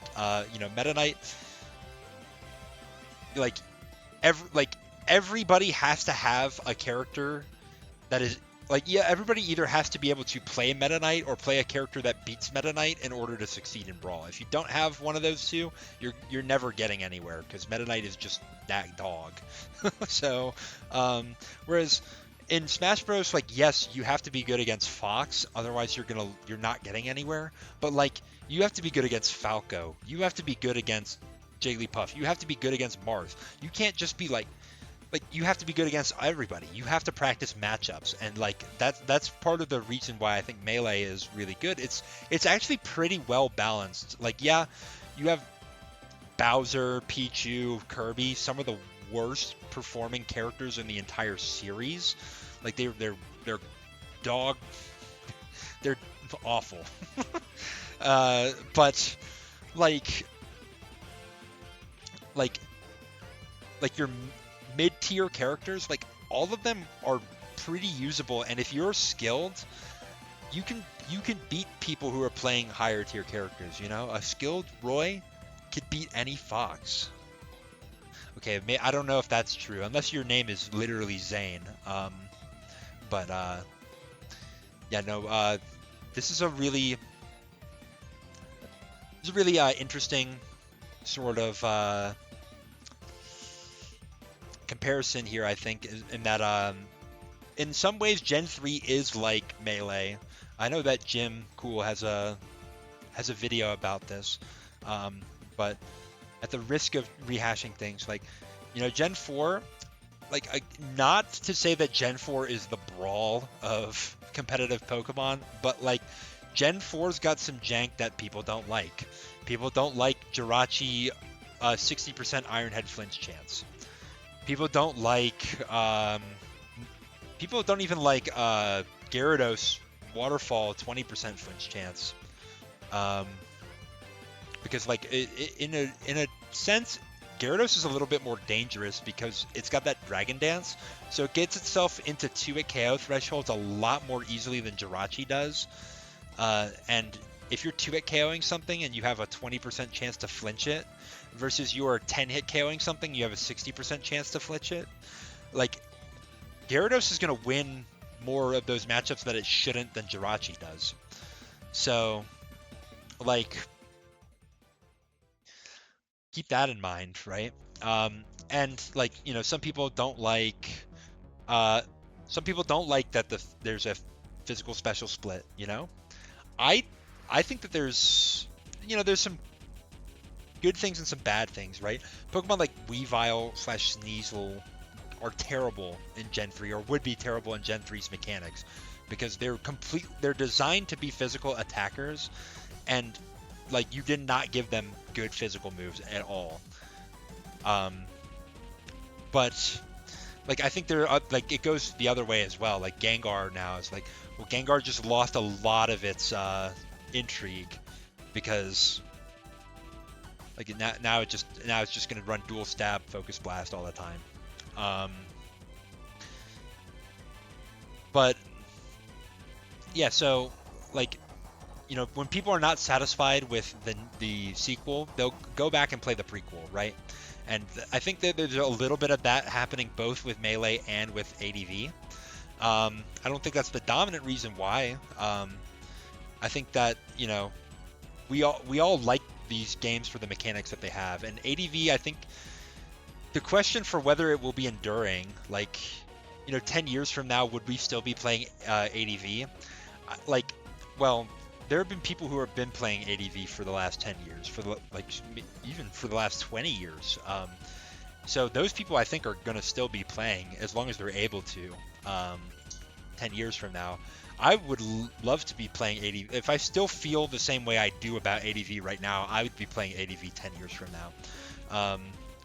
You know, people change, times change, and you know, I can't guarantee that I would be playing it 10 years from now. But you know, if I like it, if I still like it, I still feel the way I do, then I would definitely keep playing. You know, the current gen, obviously, like, if like 10 years from now we're on Gen 12, yeah, people are going to be playing current gen. Like, people are always going to be playing Pokemon unless they like completely kill the competitive scene by like shutting down Showdown or anything. Please do not do that. Knock on wood. Do not do that, Nintendo. If they do that, I will never buy another Pokemon game ever again. I'm pirating everything. In fact, I'm pirating everything Nintendo from then on. So you're losing money if you do this, Nintendo. In any case, yeah, I think that, I don't know, like, the thing is, I think I kind of got onto this idea about Gen 9, but like, the mechanics of Gen 9, some people like them, but like, when you have all these generational gimmicks that don't stick around and they don't become a part of like the main style of playing the game, people are not that interested in going back and trying to learn them, you know? Like, could you imagine 10 years from now somebody saying, I want to learn how terrestrialization works in Gen 9, and I'm going to like spend all this time to figure it out when I'm playing against people who have been like steeped in it for 10 years. Like I feel like it's going to be a really huge barrier to entry. Whereas like Gen 3 to me, like yeah, there's some differences and you're going to have to learn those, but like at the end of the day, it's fundamentally Pokemon. And like people coming from a modern generation can figure out how to play ADV pretty well, and they don't have to learn too much. Um, Whereas, you know, like how do Z moves work? Which Pokemon use Z moves? How do like how does terrestrialization work? Like which Pokemon are using what types? Do I put Terra Blast on something? Like it's gonna be tough to go back and play those. And I do think that some of these generations with these mechanics, like Gen 9, are gonna die and they're not gonna be played. Honestly think that Gen 8 might endure because it is pretty well balanced, and they nixed the Dynamax BS. If Dynamax was still a thing, I don't even think Gen 8 would have survived the Gen 8 cycle. like personally, I think you would have had a revolt. You would have had people leaving Showdown to go play on another like in browser thing that had Dynamax banned. Like I think that's how much people would have hated to play that. I would have hated to play it. I just would have stopped playing, maybe, period. But like yeah, so I don't know really what I'm trying to get at the conclusion here, but like I think some generations would still get played. I think Gen 8 is still going to get played. I think maybe, I don't know how popular Gen 6 is right now, but like Megas are cool. I think if Megas come back, maybe the novelty of Gen 6 is going to wear off a little bit. So I don't know if we'll necessarily see that being played so much, but yeah.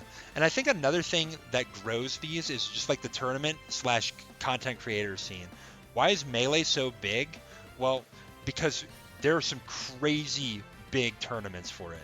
Like like how are you introducing new people to the game? You have to get them to watch the game be played. And like when there's a big tournament like CEO, Big House, back when Evo was a thing, um,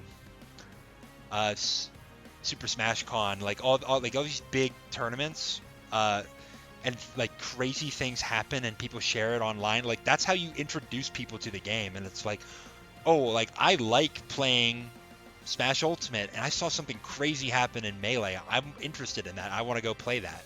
Like that's what happens that'll happen in Pokemon. It's like, oh, like I love Tyranitar in Gen 9. I love but like it's not getting played as much. But I saw in ADV like somebody did something crazy with a Tyranitar. I want to see what that's all about. Like I think really like whether like Gen 3 endures the way that it does or whether it keeps growing or whatever is going to be dependent on, I think, revival tournaments. Because that's where most of the tournaments are being seen by people. If that channel grows and more people get exposed to ADV, then I think we'll keep seeing people come in and play ADV. Like I didn't start playing ADV until about a year ago. So like I'm a new player coming to this format, and I think that like things like that is what really drives it. So yeah, I mean that was, I went in a lot of different directions there. I hope that sort of made sense, but we'll move on to the next question. All right, this is Shiny Ledian, and Shiny Ledian had a lot of questions, and you know what? I'm gonna like rapid fire through them because, you know, why not? So first question, what's my favorite type of coffee? First, I don't really drink coffee. If I do have coffee, I usually just drink whatever black. I don't really mind the bitter taste, but like I don't really, I drink enough soda. I don't need more caffeine, I don't think. Question 2, what got me specifically into Gen 3 OU? It's actually one of my friends from my draft league. He was watching a lot of Jimothy Cool videos, and he was like, I want to try ADV. And they tried it, and they said, hey, Tetrafolium. They didn't use Tetrafolium because they know me, but they said, hey, Tetrafolium, you should watch me play some ADV. And I was like, all right, I'll watch it. And I saw some things that happened. I was like, oh, that's kind of interesting, like the way that works. I was like, I think I'm gonna give it a shot. And then I played some games, and I was like, well, honestly, at first I was like, I don't know if I like this because I was playing with some dog crap team. But uh, then I think it was actually Blue Offense, the first team that I played, and I was like, oh, this is making sense now. Um, and I got to like 1500 for the first time. I was like, you know what? This is actually a pretty fun format. And then I started branching out and trying new teams, trying to build some of my own stuff, and that's when I ended up deciding to make some videos about it. So yeah, that's the kind of idea. Are there any Pokemon that I think should rise to OU or drop out of OU? I kind of already covered this, but I think that Smeargle and Raikou should rise to OU. I wouldn't drop anything. I think my thing is, like, if you're gonna take Raikou and Smeargle up, I don't think they're significantly better than your Brelooms and your Gyarados and your Cloyster. So yeah, I don't know. Oh, shout out to Glitch X City for this little remix here. I don't tend to like playing remixes, so I'm actually gonna play some Pokemon Mystery Dungeon music. Actually, I think that's also like fan-made music. Pivot, pivot, pivot. There's a Pokemon Sky. Reason why I don't like to play like fan-made music is because I don't know if like people are okay with that. Because I'm not always gonna like. Oh my God. Pokemon Mystery Dungeon.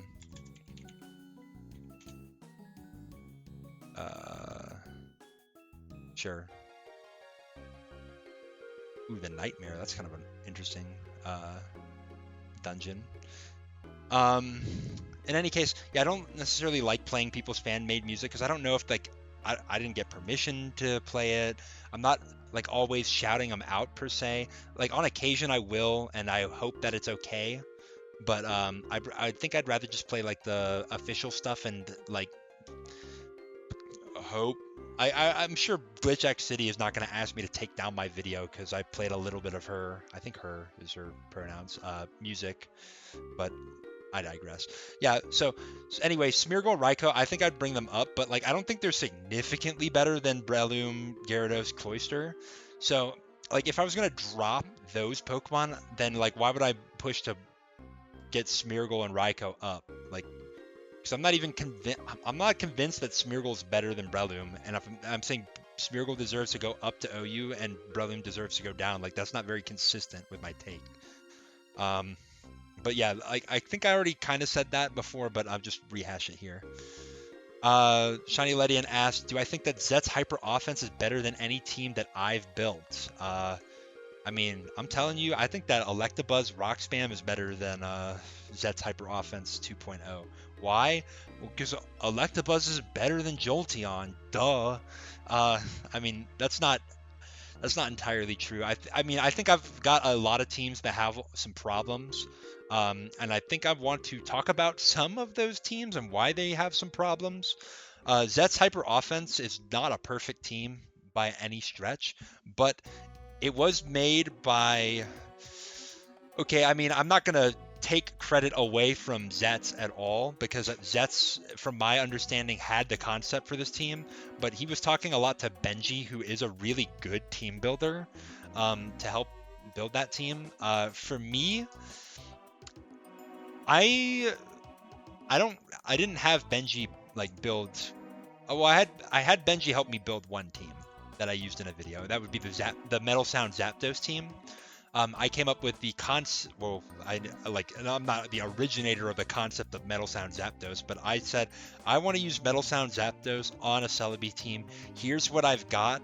What are your suggestions? And then Benji gave me some suggestions, and I made some tweaks to the team. And I'm sure that that's what Zets had with this hyper offense type team. But it's got some really nice points to it. Like almost all the Pokemon on this team are threatening Skarmory. So Skarmory might be able to get spikes, like 1 layer, maybe 2 layers, but everything's hitting Skarmory hard. So while you don't have a spinner, yes, you have Starmie, but this team doesn't use Spin Starmie. you you still threaten Skarmory. You don't give it too many turns to do all of its nasty stuff to you. Versus Sand, like, this is such a fast-paced team that you're not letting Sand chip like ruin you. And then I think also like, I mean, you have plenty of physical attackers to hit things like your Blissies, like your Snorlaxes, Pokemon that can stall out the game otherwise. Jolteon's really nice for Suicune. Starmie is also nice for Suicune. So, like, I think that there's some good stuff to this. A little bit lacking in defense, but that's why it's called hyper offense. But, like, really, if we're looking at it, though, that's not... yeah. And then my team obviously is really, really good. Like no problems whatsoever. Like, we don't even have to worry about what Skarmory does to this team. I mean, I do have Spin Donphan to help out, but like the problem with spinners that don't hit Skarmory is like, okay, well, Skarmory then just gets a Toxic off, and then it sets another spike. So that's kind of the reason why maybe I think there's an argument that Starmie is the best spinner in the game, because it's the only Pokemon of the spinners that like actually has a really strong move to hit Skarmory with. But like I sort of digress there. But like my sort of bone to pick with Zeth's hyper offense, it's not even HO. Like, this is like, your goal actually is to pivot to the Pokemon that handles what's in front of you. You're making use of like the immunities from Zard and Gyarados, and like, yes, you're primarily focused on using offense to apply pressure to your opponent, but you're not as trade heavy as like a hyper offense team. This is some hyper offense stuff right here.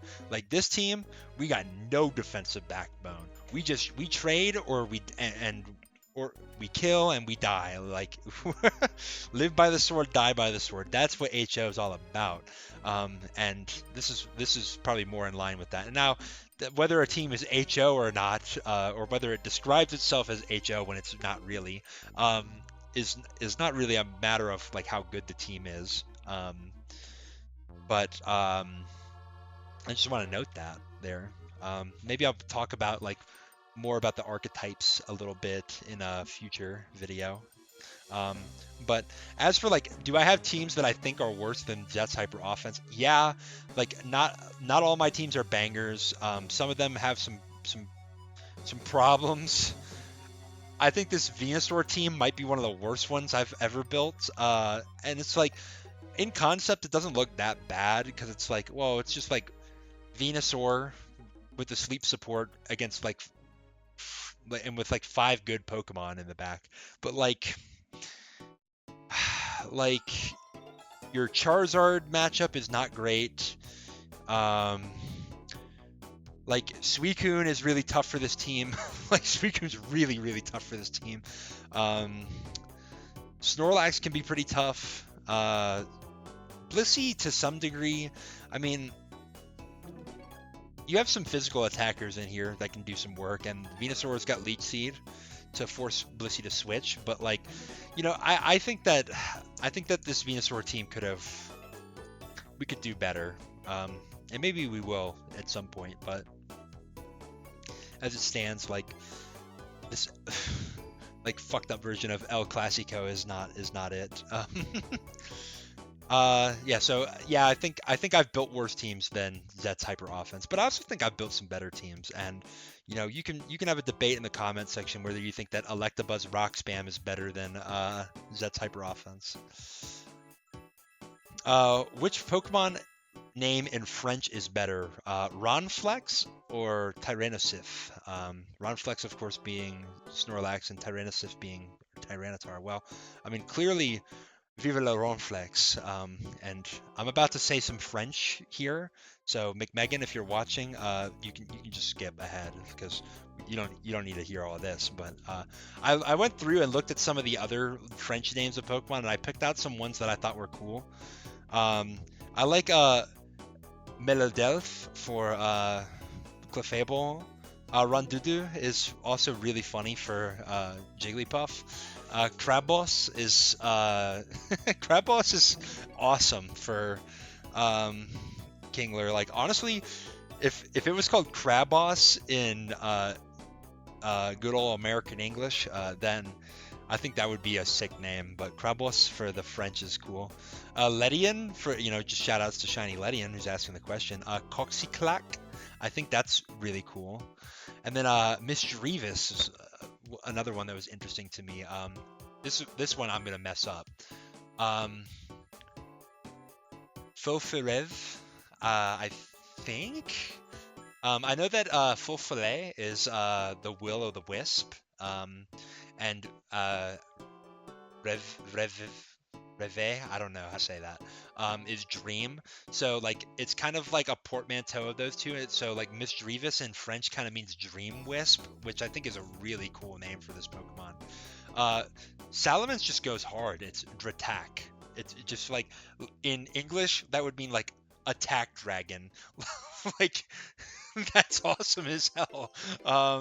And why not also is really funny. Okay, okay, which just means okay, okay, I think. So that's really cool.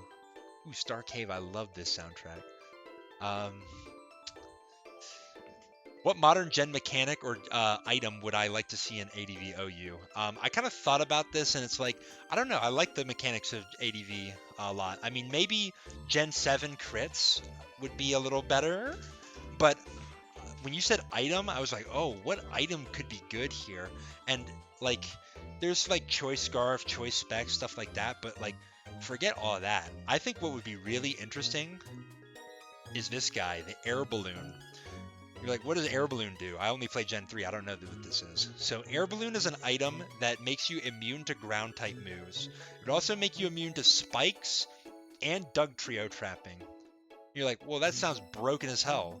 And it's like, and maybe it would be just in the hands of a really good player. But the drawback with air balloon is if you take an attack, it pops the balloon, and now you don't have an item anymore. So the sort of draw here is like you have to be smart about switching your Pokemon in. Um, and it'd be really interesting to see how Air Balloon would work in a non-team preview format, because like the goal of a lot of Air Balloon Pokemon is like they're usually these ground weak Pokemon that you're baiting your opponent to go for a ground type move, predicting them to switch in, and then they're on an Air Balloon. So then the Earthquake doesn't work. But when there's no team preview, you're not exactly baiting that.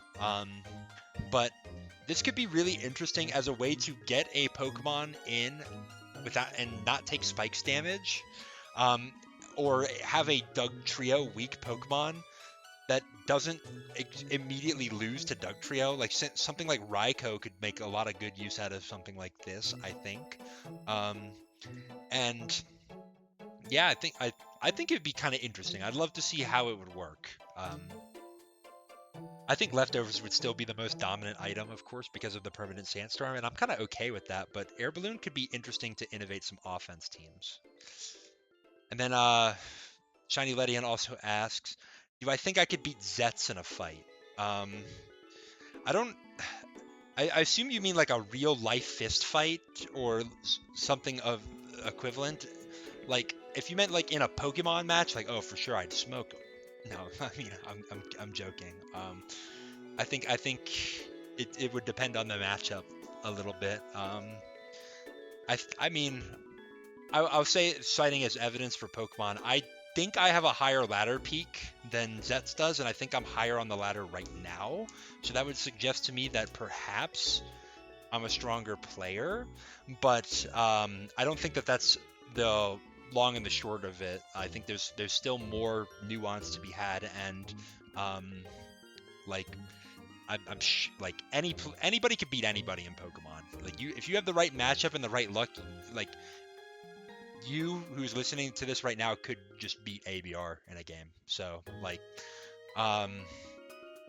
but as far as like a fist fight or like some equivalent goes, I'll say I used to fence in high school, So like this is how it would go down, right? It's just like I'm Marth and Zetz's Nest, and I'm just about to hit the tipper uh, on him. But uh, you're like, okay, well that doesn't help because like that's with a sword. We're talking fist fight here. Well, here's some other things about me that I'll share. I have a green belt in judo, which is not that impressive. It's just it's the next belt up from white. But judo is kind of interesting because you have to take like a written test and also demonstrate moves uh, as they're spoken in their traditional Japanese. Um, so like there's a lot of studying that has to be done, a lot of practice to get to green belt even. So I think it's not it's not nothing, and it's better than what most people like out on the street have. I also used to spar with some Navy ROTC guys when I was in college. I took a semester of Brazilian Jiu-Jitsu, and I would spar with them while we were uh, doing that. I'm about as tall as Rhydon, maybe a little shorter than Rhydon, and almost as heavy as Rhyhorn. You can do the research yourself, but as you can imagine, I'm a pretty big guy. I don't know how big Zetz is. I mean, any of the videos that I've seen him in, he doesn't look like he's like particularly short or anything like that. But I am taller and heavier than the average person, and I also have more fighting experience than the average person. So, I mean, I'll let you come to the whatever conclusion you want. Zetz, if you want to say in the comments what you think would happen, um, you could be my guest. But I have no desire to fight Zetz because, like, why? I mean, he's a nice guy. I like I don't have beef with him. Maybe he has beef with me after all this shit that I was low-key talking here, but I digress. Um, will I make PowerPoint videos on other generations? Really the question that I have for that is like, what other formats do I want to play? Like, if I was gonna play Gen 8 again or Gen 6 again or something like that, like one, do I have the desire to learn those gens again? And two, like, is there anything that I could add to the discussion there? I think one of the things that's really interesting about ADV, because the variables are more constrained, there's a lot more room to tweak your like EVs and things like that.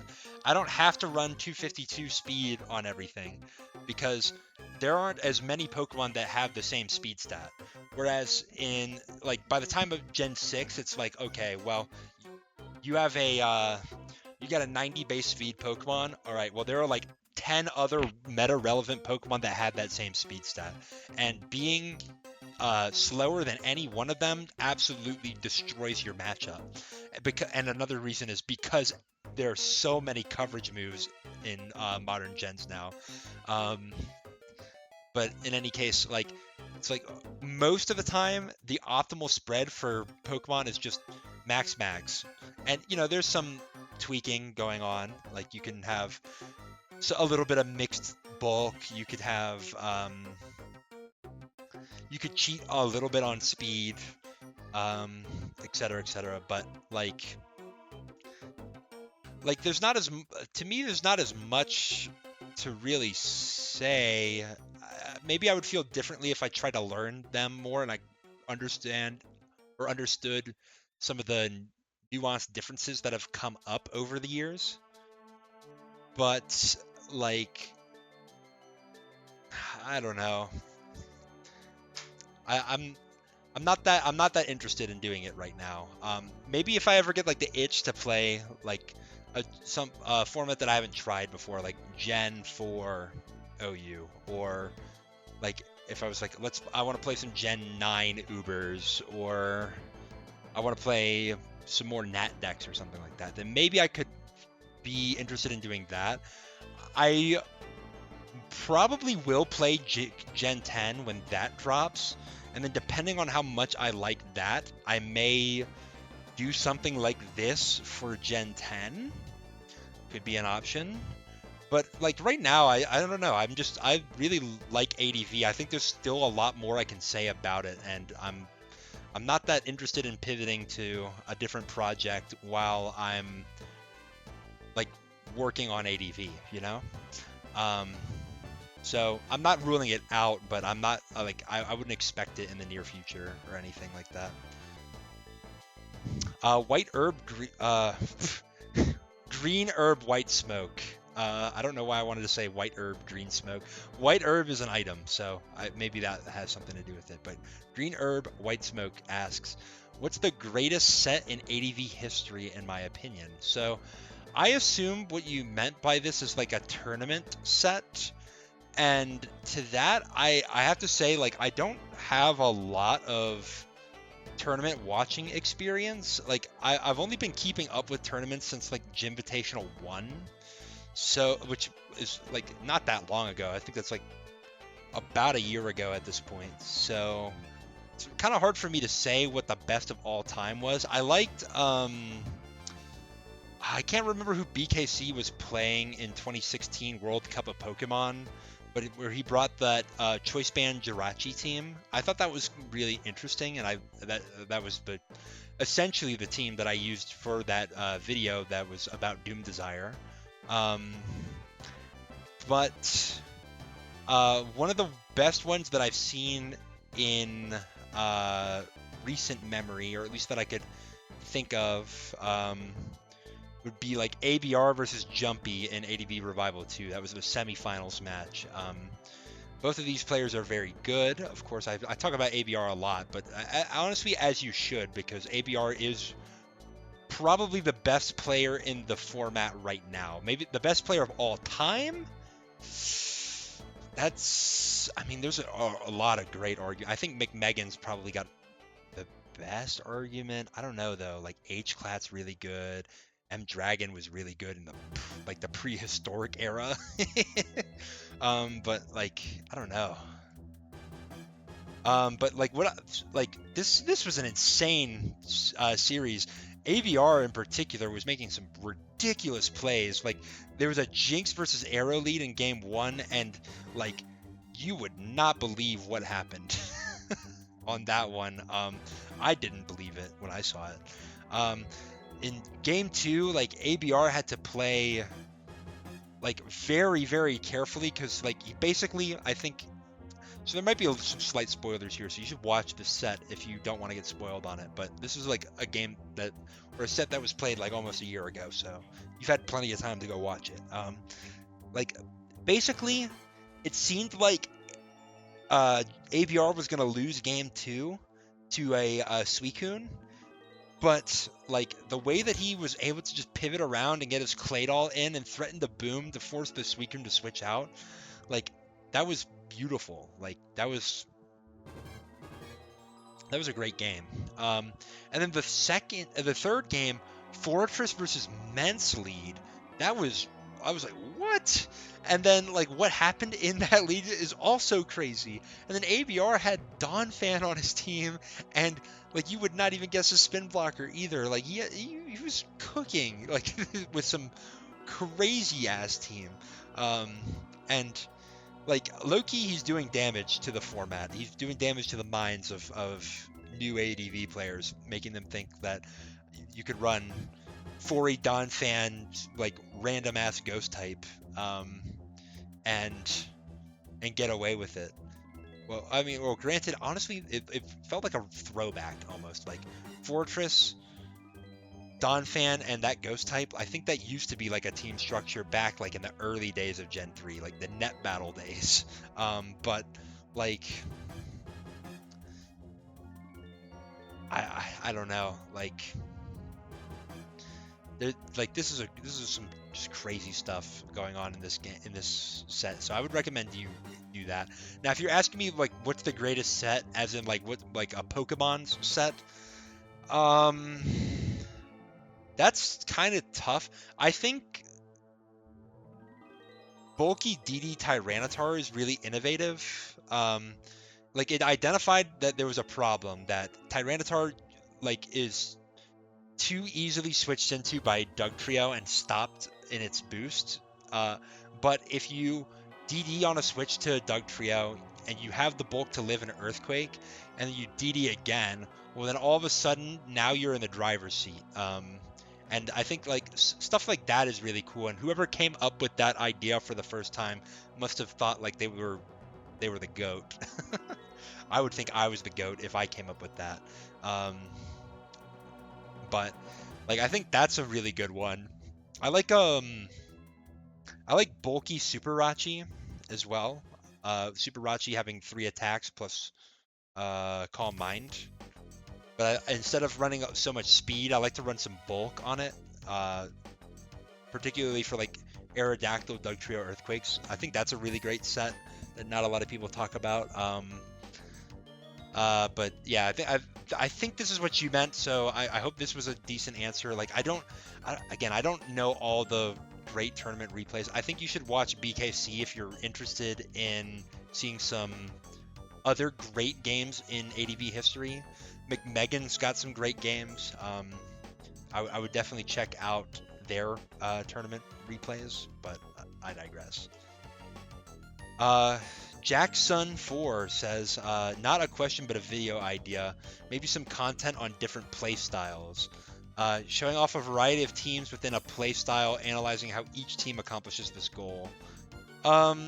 So like, I guess I'll preface by saying like, you know, if you've watched my videos before, which I mean, obviously Jackson has, but like you'll know that like when I provide information about a Pokemon, and I have a lot of additional context.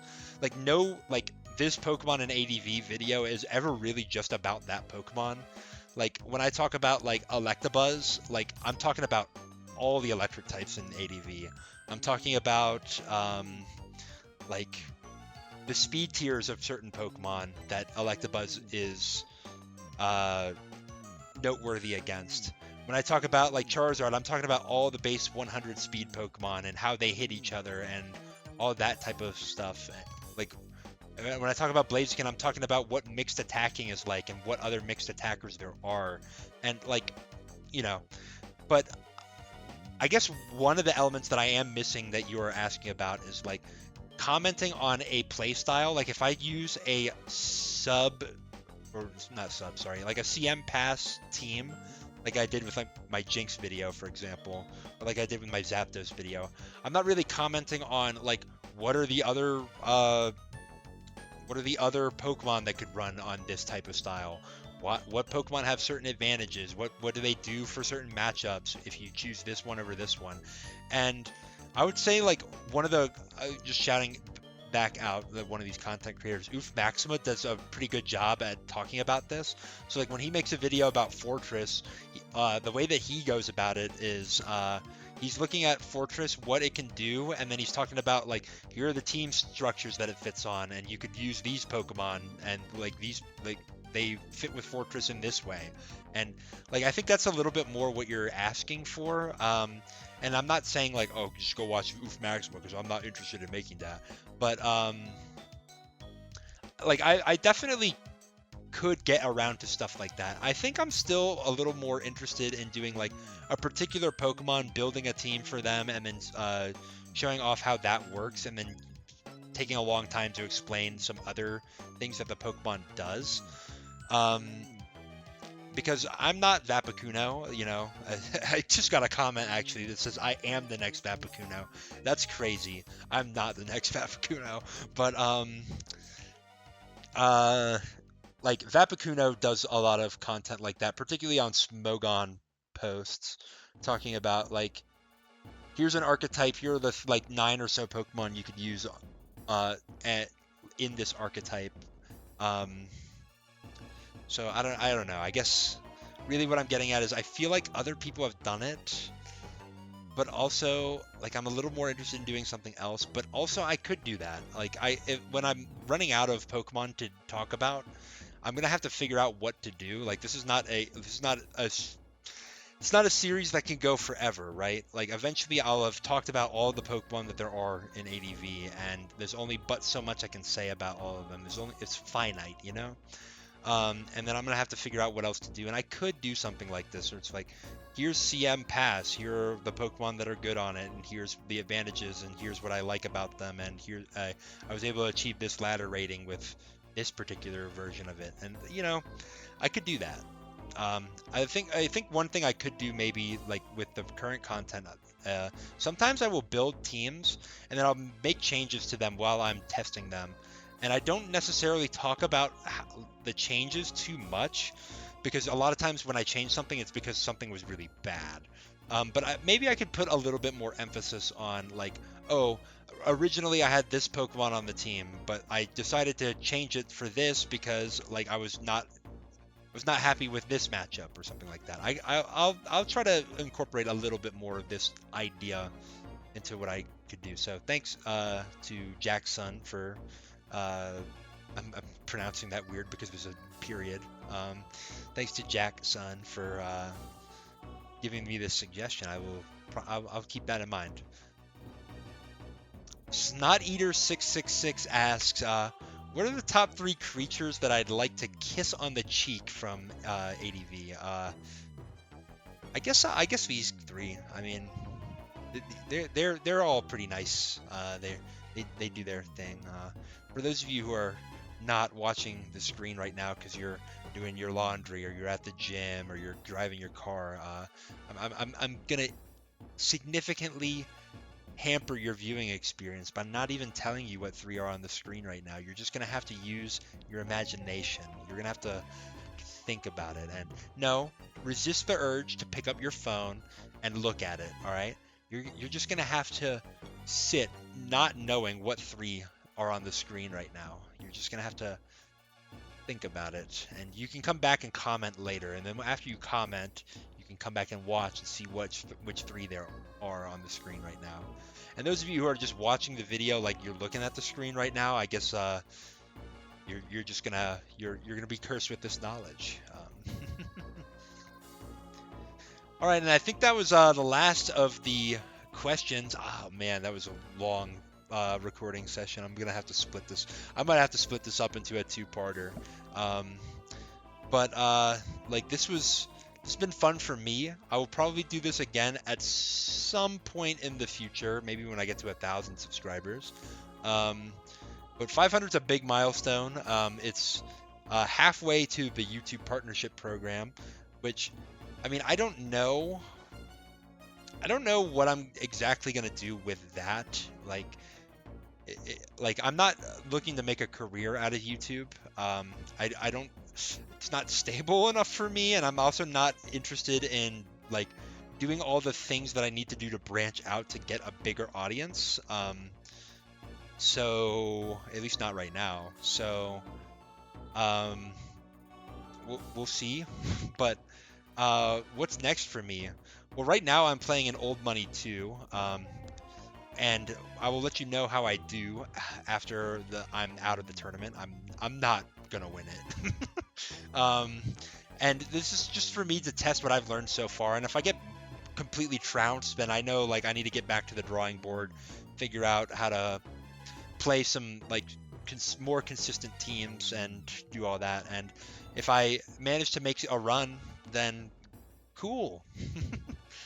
I might try streaming, but I think I want to get a better microphone before I get too serious into streaming. Like this microphone is okay, but like as you probably hear like all my breathing and my pee sounds and all that. Like it can't be that great a listening experience. I mean, well, I say that, but then 1,000 people will watch me ramble about Salamence for 2 hours. So I mean, maybe it's not that bad. And obviously I'm going to do some more ADV Pokemon analysis videos. But I think I mentioned in my community post that I was working on another project and I'm not like ready for it yet. I'm going to reveal that right now, is that I want to make a team building series to like get a little bit more in depth on how to build your own teams, like what you should be doing, what you should be looking for your like when you're team building, because you know, I think there are a lot of players who are